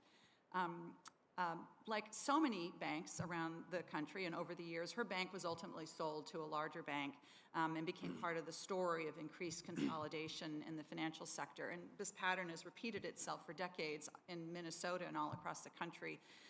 Over the last 30 years, the number of banks in this country has been more than cut in half. And we've seen, I think, the harm that industry consolidation can do broadly, especially in small towns and rural places. I note the comments and the questions of my colleague, Senator Rounds, with whom I've done a lot of work on issues of concentration in agriculture. So, Chair Powell, one of the important duties of the Fed is to review bank mergers. Can you tell us how you think about bank mergers today, and what do you see as the impacts of consolidation on concentration and access to financial services, especially in underserved areas? So we operate under a statute which requires us to consider a number of factors. And those include competition and future prospects, financial and managerial resources, convenience and needs of the communities to be served, CRA performance, BSA AML compliance, and financial stability. So all of those things go into and there's a rich lore of how we apply those things, and generally banks that are applying for permission to do mergers understand that body of work. More broadly, though, as we've discussed, if you could look back at the United States banking industry, for 30 years and more, almost 40 years, you've seen a very steady decline in the number of banks. So one of the things that's driving that is just, the loss of rural population. And I've seen many, in my earlier years at the Fed, many cases in which you'd have a county that had lost half of its population over the last 50 years. It's very typical of rural America. And there was only one bank left, and it wanted to merge with another bank in a nearby state. So anyway, it's a trend that's happening because of demographic changes. Also, fixed costs are going up. Regulatory costs are going up, and that's a fixed cost. the need to invest in technology to serve your customers is really a fixed cost now, and that requires a bigger bank. So community banks are part of the fabric of America, and we don't want anything we do to sort of exacerbate the problem of community banks going out of business, but there are strong secular forces that are driving this consolidation apart from, regulation, although that can be part of it. Thank you. I believe I'm out of town. Thank you, Mr. Chair. Thank you, Senator Smith. Senator Kramer from North Dakota is recognized. Thank you, Chairman Brown, Ranking Member Toomey. Thank you, Chairman Powell, for stepping up again and being willing to take the job on. Congratulations. I'm going to go back to a question somebody asked probably an hour and a half ago, a very high-level point that one of my colleagues made, and I don't remember which one, but he said, in congratulating you, that President Biden clearly has confidence in your ability to lead our economy through this crisis. And without judging those particular words, I'd ask you flat out, do you lead our economy? Is that what your job is to do, is to lead the economy? I'm responsible for an agency that has specific narrow mandates. I wouldn't want to characterize it one way or the other. Yeah, I wouldn't either, quite honestly. But I have great respect for and confidence in our free market economy with a very light regulatory touch. That said, I also want to associate myself with Senator Kennedy's strong word of encouragement to keep the Fed independent. That is why I respect you so much. Chairman Powell, under the previous president, you maintained independence, and we would certainly hope and expect that you'd continue that independence under the current administration. I want to, you've touched on this, but I want just a little further clarification, because somebody, I think it was Senator Menendez, asked you how do you balance the two mandates, of course, price stability and maximum employment. I thought you did a pretty good job. I want to give you a chance to make it even clearer. And maybe I'll help with the way I form the question. Doesn't price stability naturally lead to a strong economy, which naturally leads to maximum employment? In other words, you talked, I think, in your answer that we focus on whichever one's needs the help the most at a given time. That's my paraphrase of it. But perhaps you could just elaborate a little bit on it. Sure. So most of the time, monetary policy works the same way for both of them. Usually inflation is low when the economy is weak, when unemployment is high, and so you cut interest rates, and that helps unemployment go down and helps inflation move up, back up to 2%. So usually that's the case, almost all the time. In rare occasions, though, you have a situation where the two sort of goals are not complementary, and we've had a little bit of that here. I'm not sure we have it anymore, but the idea being that we were far from maximum employment. That's no longer the case, but inflation was really high. So I think the situation today is more correctly characterized as we're very rapidly approaching or at maximum employment, and we're far away from our inflation tool. There's no basis to prefer one of the two goals over the other, but our constitutionally adopted document at the Fed, our Statement on Longer Run Goals and Monetary Policy Strategy, says when this is the case, we look how far something is from the goal and how long it'll take to get to the goal, and we look at the other goal, and we use our tools. And I think in the current application of that provision would say you need to focus on getting inflation under control, because you're not going to have maximum employment unless you have price stability. I agree. Thank you. Well said. In fact, with that in mind, what I worry the most about with the Fed, and you and I have discussed this previously, is the mission creep that I think both clouds and frankly complicates that main mission of price stability. If you're having to sit around and you have to hire people that are going to assess climate risk, as an example, as though banks themselves aren't already considering that, which, by the way, climate risk, in my mind, is really regulatory risk. Because climate is a global issue. It's not a domestic issue. It's a domestic issue to the degree it's a global issue. But what I worry about is the natural outcome of further regulations in the climate sphere, and that's what we're talking about with the climate stress test, or cyber stress test, or any other number of tests, but climate in particular. The natural outcome is that we're going to somehow transfer our climate guilt to other countries who don't have our environmental and labor standards. In other words, we don't do anything to help the climate except have more imports from faraway places that are much larger polluters than ours. So I have to tell you, I'm a little worried, I'm quite worried actually, mostly worried about the mission creep at the Fed, should we continue to add these extra things that you have to be focused on. And I would just ask for a response to that, and then my time will wrap up. Well, I agree with your principle, which is that we got to stick to our knitting if we want to remain independent. I really do. And you know, I guess I would say climate is appropriate for us as an issue to the extent it fits within our existing mandates, and I think it does. You know, in the sense of it's another risk over time that banks are going to run, but we're not. You know, we're not. The broader answer to climate change has to come from legislators and the private sector. I agree. Thank you, and I look forward to supporting your confirmation. Thank you. Thank you, Mr. Chairman. Thank you. Senator Ossoff is recognized from his office. Thank you, Mr. Chairman, and thank you, Chair Powell, for joining us. Congratulations on your renomination.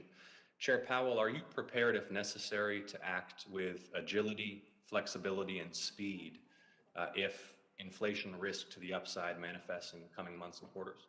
Yes, I am. And what do you assess to be the level of risk that inflation surprises to the upside in this year? Well, I would say it this way. My expectation is that we will see some relief on the supply side as the year goes on. By that I mean global supply chains will start to loosen up. The shortages will start to be lesser. If that doesn't happen and if we see inflation becoming even more persistent and even higher, then I think the risk of it becoming entrenched in the psychology of businesses and households and people, I think that increases, and that would indicate that we would respond. Thank you, Chair Powell. You've noted that the Fed and many mainstream economic forecasters had difficulty anticipating the supply chain bottlenecks, the labor shortages, the difficulty with which the global economy would add supply in response to the return of demand and demand stimulated by government policy. How can the Fed improve its modeling such that it's not surprised by those macroeconomic dynamics in a future crisis? So I think this is a unique situation. We don't have 10 pandemics to look back on and say, oh, these are the common features when the global economy shuts down to deal with a global pandemic. It was all just new, and it wasn't, the problem, strictly speaking, isn't the models, it's the assumptions you put in the models, right? So I wouldn't blame the models. Really, it just is that we and other forecasters, we believed, based on our analysis and discussions with people in industry, that the supply side issues would be alleviated more quickly than now appears to be the case, substantially more quickly. We believed that we would have seen material relief on the supply side. We also thought, by the end of last year, we also thought that there would be a much more significant return to the workforce than has turned out to be the case. And while that's not what's causing current inflation, it is more the demand side issue that labor supply can be an issue going forward for inflation, probably more than these supply side issues, these supply chain issues that we're seeing. So we assumed, we believed that we would see these things, and the data have come in pretty consistently showing that that the supply side challenges are more persistent and more substantial than we'd expected.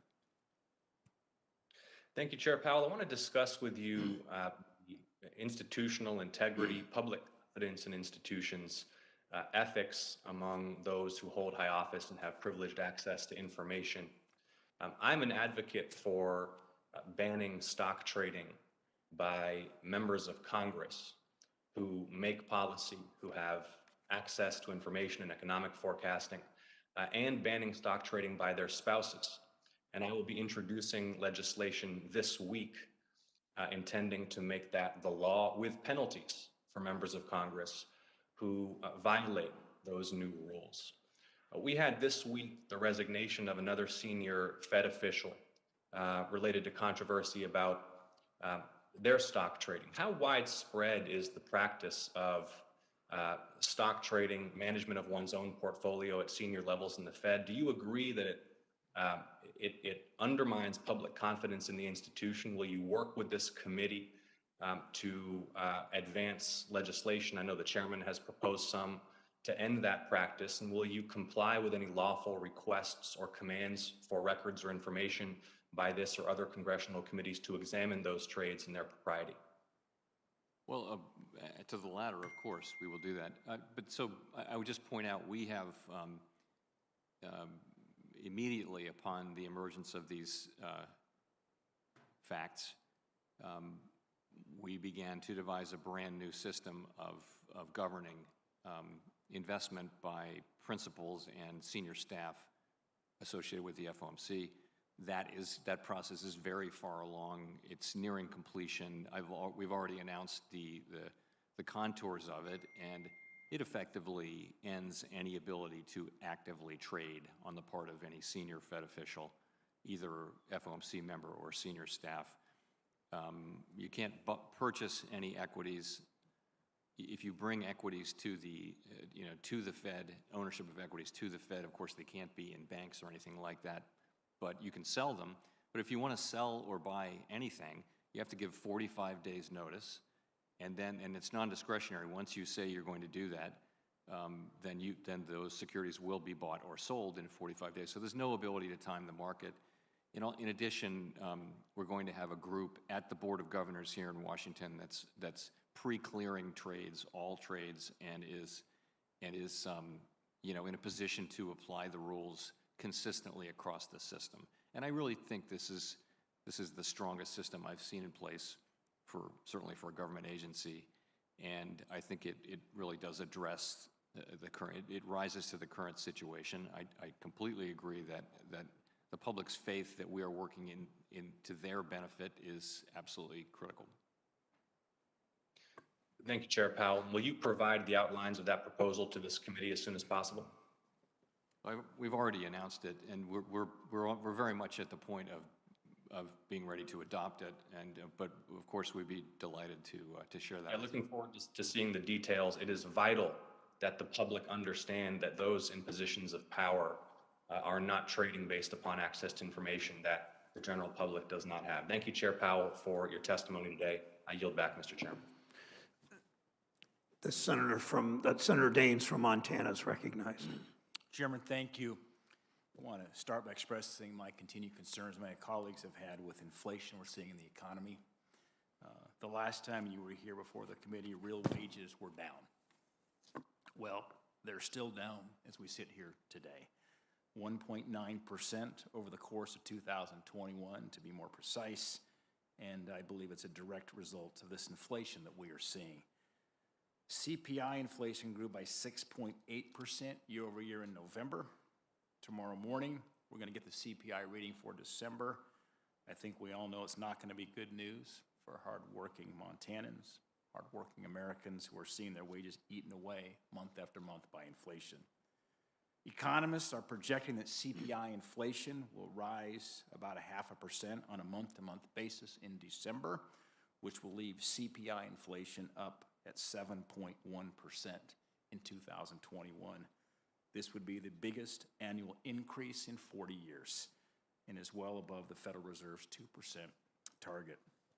This, of course, is not that surprising to many of us who were here in this very room who warned this would happen when our Democrat colleagues passed this very reckless $1.9 trillion spending package in March of last year, when the economic recovery was already well underway, and we pointed out there was nearly $1 trillion of unspent funds coming into calendar year 21. The Democrats, on a purely partisan basis, pushed another $1.9 trillion of reckless spending in March. Frankly, we should be thankful at this moment that the most recent multi-trillion-dollar reckless tax and spending spree package did not pass last year, as that would only worsen the problems we are seeing today. I trust the Federal Reserve is on the case to address this inflation. I want to make sure that we here in Congress don't do anything to make your job more difficult than it already is. Moving away from inflation, I'd like to briefly address the Federal Reserve's dual mandate. Chairman Powell, I think it's safe to say the Federal Reserve has its hands full already trying to achieve its statutorily mandated goals of promoting maximum employment and stable prices. However, many have called for expanding the Fed's role to wade into politically charged issues for the first time. The Federal Reserve has a long history of political independence, and I worry that independence could easily be undermined. Chairman Powell, will you commit to strictly following the Fed's dual mandate and not expanding it in ways that are not clearly supported by the law? Yes. I know Senator Crapo mentioned this earlier, so I will just add briefly to his remarks on the Fed's report on the costs and benefits of a central bank digital currency. It's a topic that we want to start discussing here, so it'll be helpful to have the Federal Reserve's insights. And I very much appreciate that you are working to get this report out in the next few weeks. My question, Mr. Chairman, is the FSOC recently designated climate change as an emerging threat to financial stability. Can you describe a sequence of climate-related events that would cause a financial crisis? So it's a good question. The way there are two different kinds of risk, right? There's physical risk and then there's transition risk. So physical risk tends to be these risks in the form of extreme weather and that kind of thing, and they kind of accumulate over time gradually. And to have a financial stability disruption, something that actually threatens the financial system, it doesn't result from that kind of a process. So it doesn't seem likely in the near term that it would come from physical risk. So that means the real risk would be transition risk, and what that means is some surprising event would have to take place that destabilized the whole financial system and maybe caused a very large financial institution to fail in a disorderly way. How would that happen?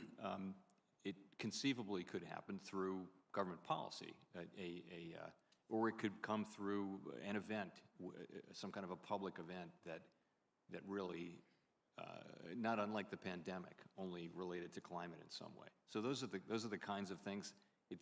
These are not things that we think about it will happen every day, but it's more a question of over time what can happen from climate. So just a follow-up to that. This morning I was with Chairman Manchin of the Energy and Natural Resource Committee, which I serve on. We had a hearing on hydropower. And there's a movement afoot in this country to breach hydropower dams, to breach dams. We've already seen blackouts in the U.S. and other countries because of forced closures of reliable baseload energy. Whether it's been nuclear plants that have been shut down, coal plants have been shut down, they're talking about breaching dams. Do you think that rolling blackouts due to a lack of stable baseload power poses a more tangible and real near-term threat to the stability of the financial system?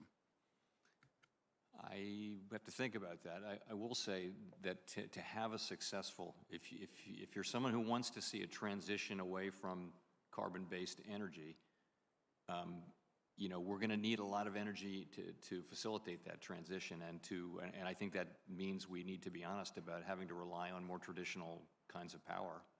Yeah, what's mind-boggling to me, and this will be my last comment, Mr. Chairman, and I'll finish, but what's mind-boggling means we have sources of energy that do not emit carbon, like nuclear, like hydropower, and yet we see these ideological movements that are seeking to shut down nuclear plants, shut down hydropower in some cases, which I think pose a significant risk to the stability of the grid as well as to our financial system.